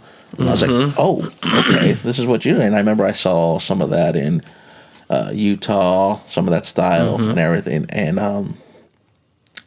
it was. I remember talking with a couple people in like St. Louis when I was in Nashville. Like they kind of had something that was similar to a narrative, and it's funny because they talked about like, oh yeah, well we do more of a narrative approach, and everyone does more of a narrative approach. Damn it! It was like, talk with everyone. Yeah, well, we do more of a narrative approach. Yeah, all right. Unpack that for me. But seeing all the different styles on that is there is. I don't have enough to know because I haven't seen the Chicago style yet. You've seen Susie. I guess I have. Well, I also took like no, you've seen Alan, right? You've seen Alan Hawkins. That's Chicago right there. Well, and then I took I did one of the workshops for like the UCB style, and that was interesting. It's very different than our UP style, different because we did a scene, and I was like, I remember there's 3 people that went before me, and they kind of like crow right out the back, boom boom, wild crazy. Next scene, boom boom, wild crazy, and I was like, okay, well, you know, in my mind, I'm always thinking shape or show, and I'm like, you know, I know it's a class, and I'm thinking of shape or show. Like, well, the last 3 scenes we just saw all did the same thing. So, and I was like, well, I'm gonna free fall, you know, and we did a scene where I never established the relationship other than like understanding like my character clearly cares about this character and vice versa. So there is something that's linking them. Yeah. They're not strangers. We don't know if they're lovers. We don't know if they're brothers. We don't know if they're best friends. We never established it. You know, and it was just a quick scene. It's like 3 minutes. So, you know, it's nothing there. But the note I got was, oh, yeah, establish that quick. You know, call attention to it because I was wondering what the relationship was, and I was like, "Well, thank you, notes." Heard, but I was like, "No," but that was the point. If we was just a full scene, oh yeah, we would have found out what it was. But you know, it was like a workshop in a class, 3 minutes. Yeah, I know what we're doing there, but I was just like, yeah, I just wanted to free fall, and that was that was not that style. And I was like, okay, okay. Waste no time. Yeah, and I've seen other theaters how they do their styles with that quick, you know, find the thing, amplify, and all that stuff, and it's just so interesting to see how people do their improv, and their different styles, and it's like, yeah, this is how I do mine naturally. This is how they do theirs naturally, and it's like, wow, we're all in the same city, and we're doing so many different styles. Yeah, I know. I find it. Maybe you have a different experience. I'm kind of curious. I'm taking a class that's a very different style from what I'm used to, and I find that the incentive is go for the laughs very quickly, boom, boom, boom, get wild and crazy, and it gets a lot of laughs. But every once in a while, someone will deviate, and they'll take their time, or they'll get very clever. And the things people call out at the end of the class is like, oh, I really like this or that. Or the things that are deviating from the style. Like, I liked when you dove into this. I like when you got really smart here. I like when you did this thing that was unexpected. So the laughs are joyful in the moment, but the deep stuff is the stuff that resonates long term. Yeah, I've had exact same experience with that. I did a thing where we were doing some scene work. I was with some people, and then there was like the recipe of like 2-person scene. Third person enters, and fourth person blows everything up. Repeat, and it was always something wacky. And I remember I was like, okay, well, let me switch it up. And I did this. I just sat down. Like every other scene was like big. I sat down, and I know people can't see it, but I had like this concerned look on my face. I was just looking down, no words. Because, you know, people would hop on. I wiped the scene, and I sat down and did that. And one person sat down, and it became a 2-person scene, the only one we had that night. And people talked about how, like, oh, that was so nice. It was like a change-up. And I was like, yeah, I mean, there's, from my experience, like, that's the norm on how we approach it. Not saying it's wrong or bad or anything, but it's just like, it's interesting, like, this style, the way you perceive things, like, slowing it down, that's my default. Ramping it up is the one I have to adjust for. And it's, you know, it's like pick it up because we can do that. But it's this style of play is so interesting. Especially, I'm glad you're getting that experience too, because it's like, how do I fit into this? And I think I remember we talked about this one time. There was this idea of like, when do you get to a point where you like, you feel like, I know I'm good at stuff, and you was like, you talked about that one time when someone gave a note and you were like, okay, nope. That was a note. As all notes are, you know, it's just like, hey, that's people's opinion. But being able to know, like, hey, that's a style. Not saying there's nothing wrong with it, but, you know, that's not my style, and that's okay. It doesn't take away from who I am as an improviser. It doesn't mean I'm bad or they're bad, or it doesn't mean that I can't survive their scenes. It's just a different style. You know, it's a little different than some people who are really great at singing improv. I think both of you two do singing improv, right? I've sung once or twice, sure. Me, I don't sing at all. You know that. Every time I come up, and then I'm like looking at Evan. Slow it down, buddy. And he always like, he looks at me and he winks. I just remember Alex. Alex was the only one who never got that. I looked at him, and Alex, I love Alex. He was just smiling. And then he played the song, and I was like, Alex, this is way too fast. What are you doing? My words do not go that fast. But everyone knows to do like the fast. It's like do, and I come up do, because I was like, yes, let me find the way. I gotta find it. Yeah. I'd love to know your where do you sit on your opinion of short form versus long form? Oh, I'm so glad you asked that. No one has ever asked me that because I've been working on that. And in my opinion is that it's all about your preference. That is my opinion because I like both. I've done both. I like both. And both of them, I mean, they also... they're connected. They are so connected. Long form is a bunch of short form scenes, but making sure that there's some continuity between them. And short form is short, but hey, have a little bit of a long form aspect of like make sure you tell a story. Yeah, you're not just doing this like hey, we're just gonna tell a bunch of jokes because it's stand up now, or like we're gonna do all the quick puns. Unless it's a pun game, but it's like. What are we doing here? Yeah, the audience just saw us up there for 5 minutes, standing in our same position. Yeah, so being able, and that's how I figure about that's why for me they're both. It's about your personal preference. I love both. I think my opinion though is that if you think one is better than the other, then that's the wrong thing. To think that one is superior. No. To think that there are benefits, yes, 100%. There are benefits. But to be like, no, that one's there. Because to me, that's like movie genres. Oh, I never do an action movie. That's Marvel movie. What's that one? I forgot who said it. It was like Marvel movies are a terrible like acting stuff. I was like, it's a movie. Yeah. It's a genre. It's an art. It's a genre. You can't tell someone that their art is bad because art is subjective. So that's how I kind of feel with the long form versus short form. If you're telling people like, no, that is 100% wrong, it's like, okay, you can't do that. You can't impose that because you're telling someone that their art is wrong. What are the marked differences for you between short form and long form? Like when you jump into a long form show versus a short form show, what are the considerations that you have? I know from long form, I get very more aware of what my body and what I'm saying is doing, especially in the beginning. Kind of like what you're talking about with like the beginning, middle, like in that because I'm like, whatever I'm establishing in this first scene, I got to make sure I honor.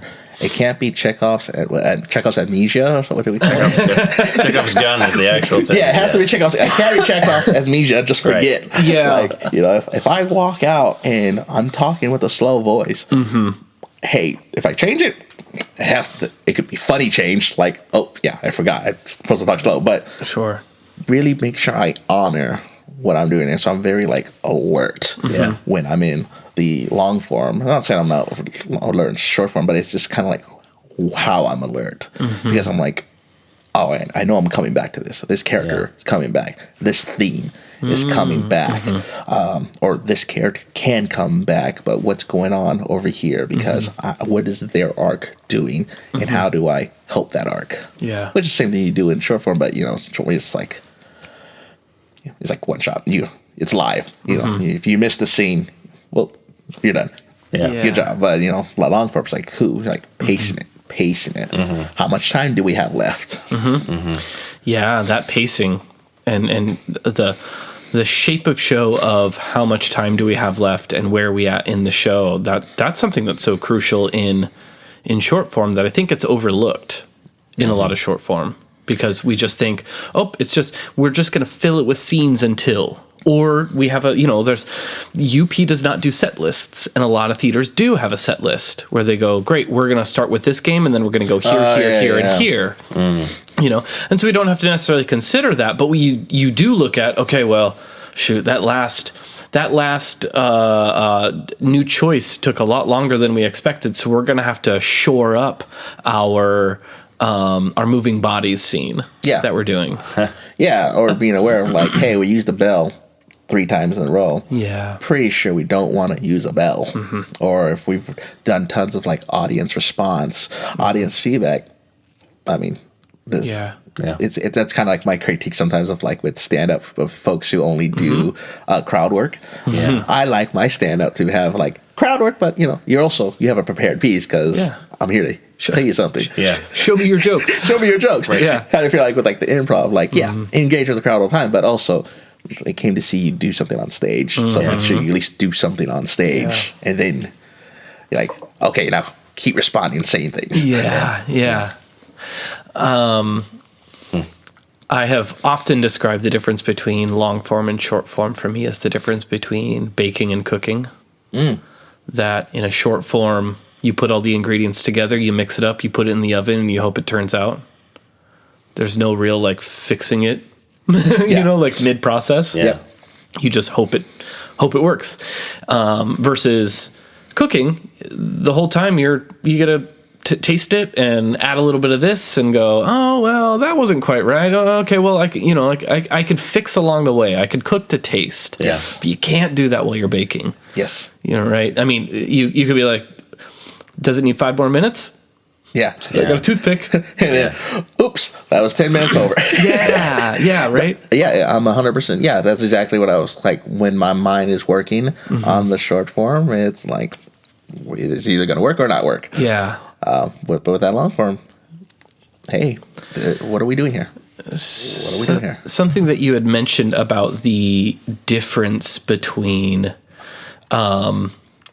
like having something planned and shape of show. How long do we have? Did we just do a lot of bell scenes? Have we sort of that topsy-turvy idea that you had mentioned earlier? I wonder, how much do we offload the listening deeply to the show so we can free ourselves up to do something more effectively? And I'm not sure what that something always is. And I feel like the something is, well, if I don't have to do blank, then I can just focus on the improv. Right? Interesting.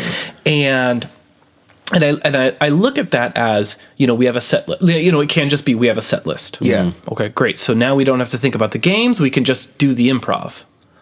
But then it's like, okay, well, but what happens if our, you know, like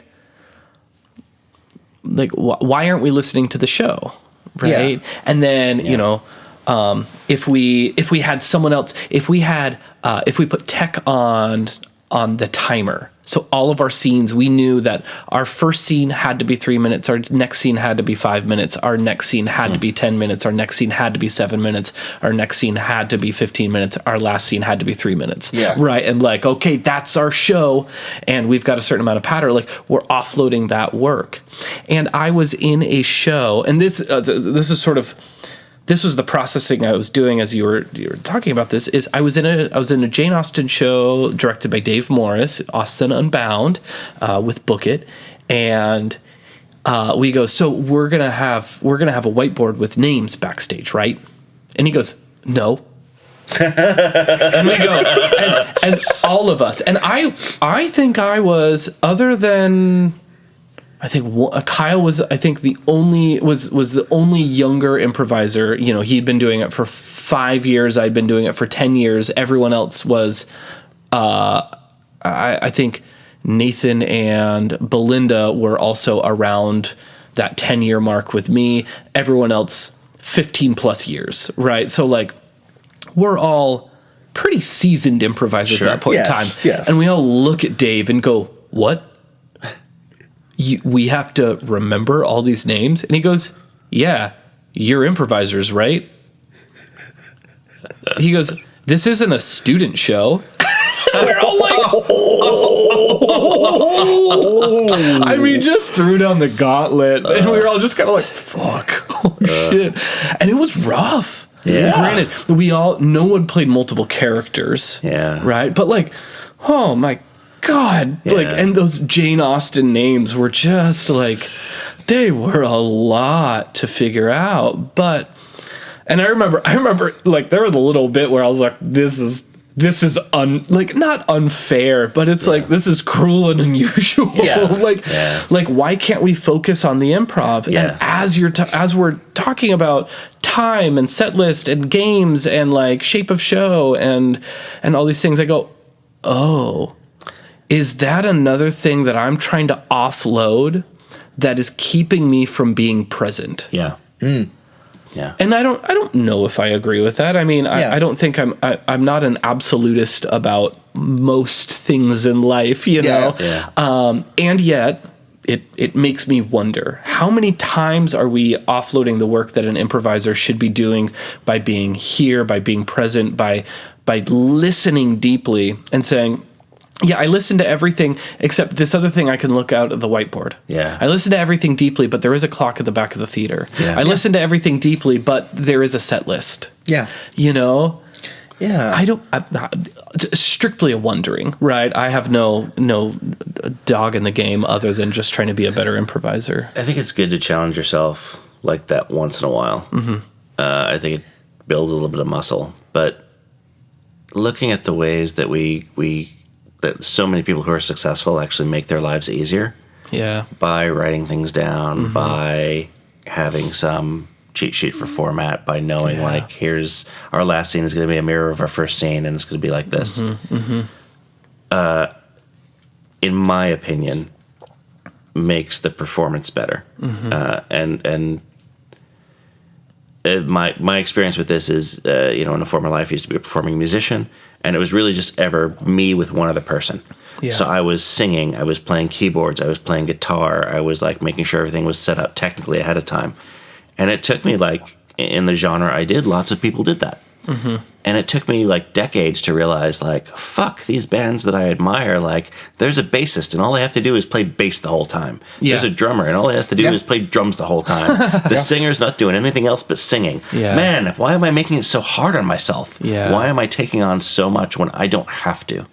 And you can be very, very good at a thing if you make it easy on yourself. Yeah. And I think improv is hard enough, and I'm trying not to steal this podcast from you because it's about you. But improv is hard enough. The challenge, I think, of like, oh no, you have to keep everything in your head. Like, no, fuck that. Like, if I have to do math, I use my hands. Yeah. Like, I count on my fingers still.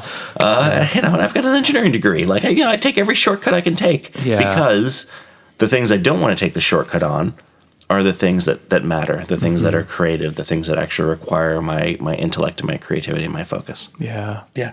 I agree. I think, especially with the idea, the challenging, like keeping it fresh, like that's fair. Like when you say like, hey, we're going to do no things, I've been like, oh, all right, cool.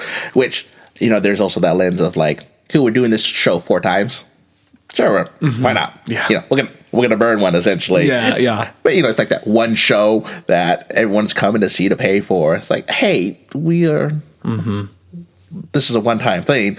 We are performers. We're performers. Yeah. We should deliver the best show. Yeah. And by something like as little as like just remembering the names. Yeah. Because we know that we have done 15 years of scene work. We've done 15 years of character work of the same genre of like, what name is Benedict Bartholomew or whatever. And the other one is like Benedict John, like, it's easy to get everything blended in or something like that. But those like challenge, sure, but those little things, that's very fascinating. Especially I think your comparison of like, the bass only has to play the bass, the drums play the drums. They all work together and they still make something beautiful. And I feel like there's a little bit of that because I don't want to be like a purist and be like, hey, no, we don't write anything down because this is how we only do it. Like, no. But I also wouldn't want it to be on the full flip side where, hey, we're writing down every single, like what you say, every single seed that we threw out, we're writing it all down because we want to water all those seeds. And it's like, oh, well, yes. And it's also kind of fun to sometimes, you get that scene where we've had those where there's that plot that we forgot to wrap up and then we're talking and we're like, Oh yeah, and also, and the audience loves that. Right. Yeah. Because that's the beauty of like same thing with like the names. Yeah. If you got the names mixed up, like in the audience clearly like, and then you have to. I mean, there's that beauty of it. So it's not a theater; it's improv. So you get some of those things, and I feel like it's a give and take, but that is. I'm have to take a little bit to think about that. Yeah. About these things that we hold on to that so much weight, because it is. Mm-hmm. There's so many things. Everything that we went over. Mm-hmm. If there was like a 100 level improviser going over like, well, how do I do a scene? And then they were just listening to everything that we listed off, like, oh, these are all things that pop up my mind. Mm-hmm. Are they now doing like the checklist of like, oh my gosh, there's all these things plus this I need to think about before we even say overwhelming before we say like the first word. Yeah. I need to come up with a movement before all those little things. Yeah. Because I think then I think you also run the risk of the more you automate, the also less are you really doing something new? Yeah. Are you challenging yourself? Yeah. Yeah. And Paul, as you're talking, I'm reflecting on like, there are reasons why we, like acknowledging for very like valid reasons why we do some of these things, but also thinking like putting on the director's hat and being like, well, but we should be aware of everything. Like I, as a director, want to be aware of everything that we automate or everything that we offload onto another process, and ask myself, is that something that's serving the show, or is that something that's taking away from the show? Yeah. And I look at some other long form shows that I've seen where, you talk with the cast afterwards and they're like, oh yeah, well, we all have a character that we're going to play and it's based off of a costume and we all predetermine who that character is. And that's going to give us our track throughout the show. And then we know that like at the very beginning of the show, we're going to do the Once Upon a Time. And then we're going to meet the lovers, and then we're going to meet the problem. And then the lovers are going to have an issue, and then we're going to go to intermission. And it's like, you've got these scenes structured so well. And and I think those are the moments where you start to look at that and you go, yeah, but what if the story's asking something different of you? Yeah. And not only what if the show is asking something different, but I think the true thing that I don't think gets talked about enough is the improviser turning to another improviser and saying, you did the show wrong. Because, does that happen? Yeah. Interesting. Right? Yeah, where it's this beat was supposed to be this beat. And you had followed it in the wrong way. Yeah. Right? You took it in a different direction because we all know that it's supposed to be, A goes to B, goes to C, goes to D. And you're like, well, yeah, but I would think if you're a good enough improviser and a good enough improvising troupe, you just adapt. Yeah. Yeah. I think when we start putting some of those training wheels, some of those heavier, I don't want to say training wheels, but those heavier boundaries and fences, that's when we start being able to label people as inbounds, out of bounds. Yeah. And I think that's the thing that I know for me as an improviser, I get worried about is creating you did this wrong, you did this right. Yeah. And I think the short form games, like we see that in theater sports all the time. Oh, you played this game wrong. And it's like, no, Michael Bills, early in my theater sports time, someone had said, well, I messed that game up because I'd never played it before. So I'd like to play that during workshop. Can we refine that so I don't mess it up again? And he goes, he wasn't the note giver that night, and he turns and he goes, whoa. He goes, actually, the beauty is that you only get to play an improv game for the first time once. Yeah. So why not share that with an audience? Yeah. Because after you fuck it up, you're going to play it right. Yeah. So you only have gotten to fuck it up one time, by and large. And truly, if we're all good enough improvisers, like you're saying, Paul, then if I'm a good enough improviser with someone who's playing a game for the first time and they make a sideways move, I'm not going to sit there and be like, you're out of bounds. Mm-hmm. Yeah.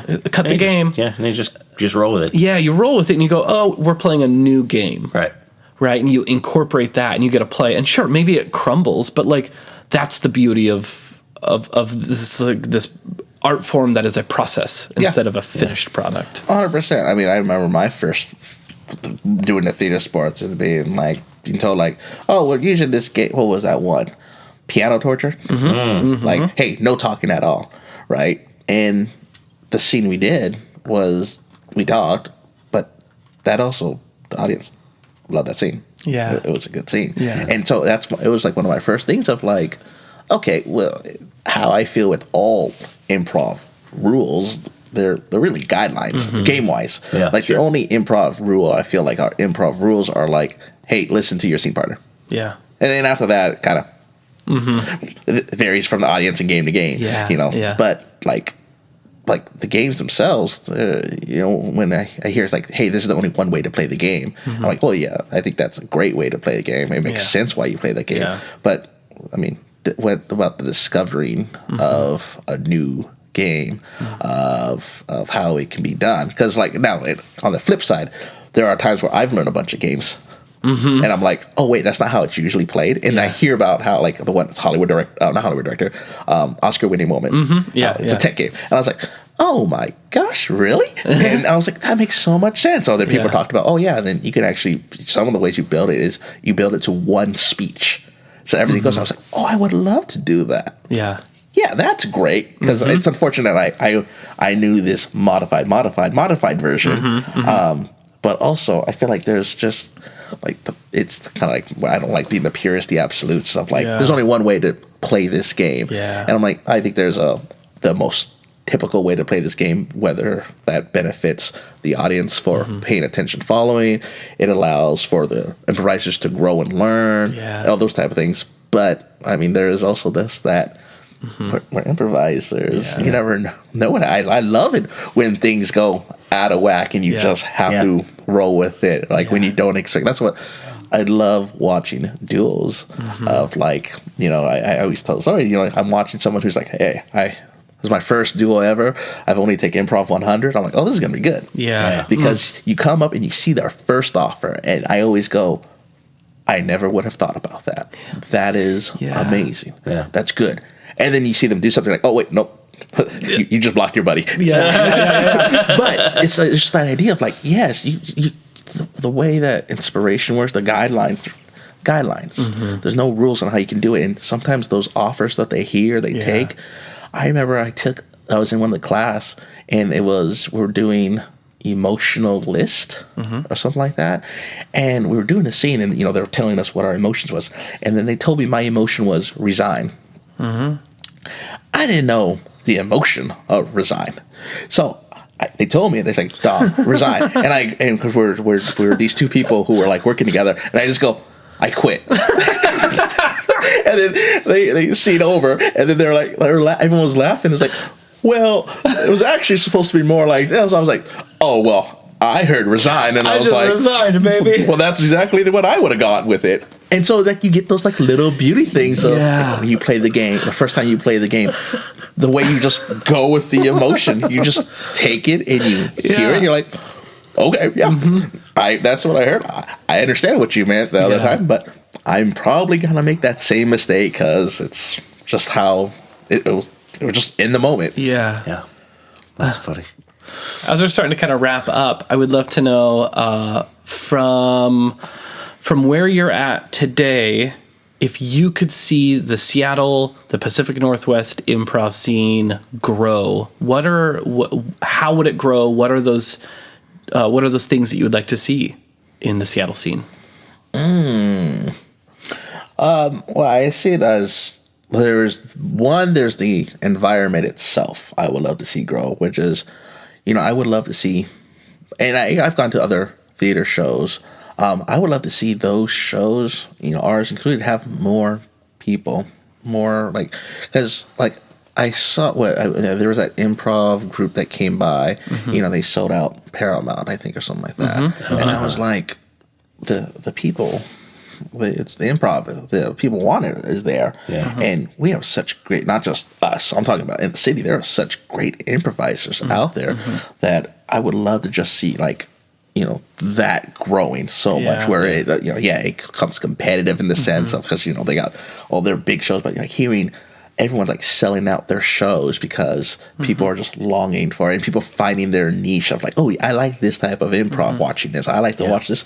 So there's that I would love to see just grow, because I wouldn't want this to maintain this level. I definitely don't want the level of improv interest to decline. I mean, there's so many people that, when we do like, hey, who's their first time here? I'm always hearing, oh, like a handful of people. I'm like, that's great. Yeah. But, I would love to be like, sell out, see a bunch of like 90% sold out shows. I'm like, wow, people here just coming because their first time, or like, oh yeah, I saw improv. I just like watching this. In which I think is, and also just a support for the arts in general. Seeing people support live arts. Especially since now it's way more affordable than watching a movie in the theater. That's for sure. So that's that. As for the improv itself,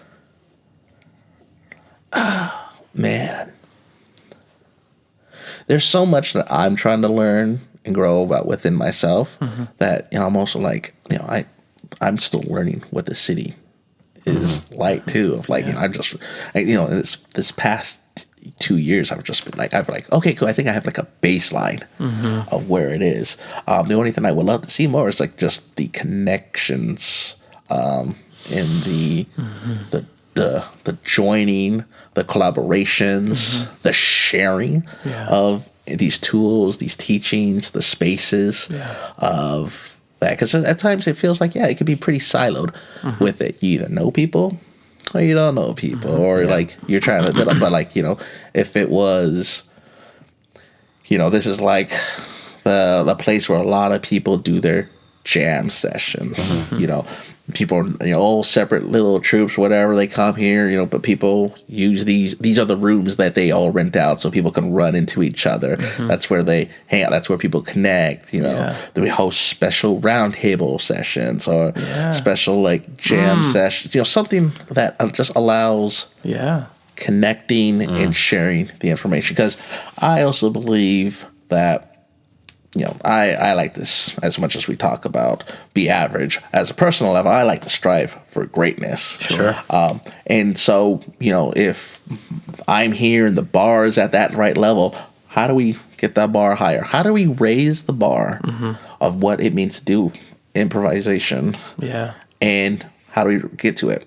Like I said, one of the things that when I got into UP, the one thing I wanted to do was I wanted to do whatever was in my power to raise the bar of what it meant to be an improviser at UP. To show like, oh, hey, this is the level that you can get. I wanted to give everything I can to raise that, because that's just what I believe in doing. Because the more I can raise and contribute, raises everyone else. And then, we get into that whole thing of like, oh, we're going to places we never knew we could. We're inspiring in ways that we never knew could inspire. We're creating these shows that we didn't know were a need, but were a need.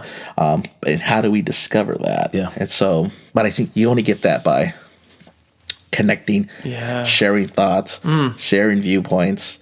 And I mean, we're all not going to agree on how we do things, but there's always little tidbits to take and then see how it's transferable for you. Like, oh, hey, you guys like to do things really quick and fast. But there is that little thing of like, when you hammer in like find the weird thing to it, of like, hey, we do so many grounded scenes.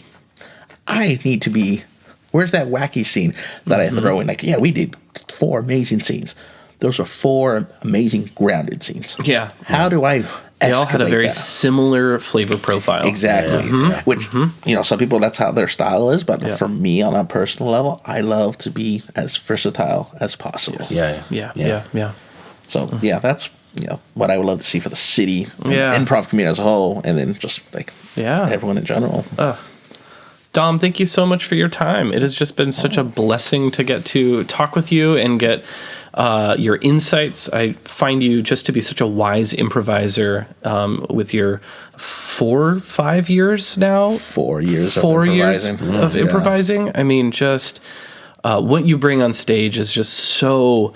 It's filled with so much joy and so much intention, and thank you for not just bringing that on stage, but bringing that to the podcast. Yeah, thank you very much. No, I appreciate y'all having me here, and I no credit to discredit to you, Paul, but I like to credit one of my teachers who I've learned a lot, who inspired me to not just do this work of like improvising and see what happens, but also challenge yourself. Like, hey, see where you can take improvising and see where it takes you.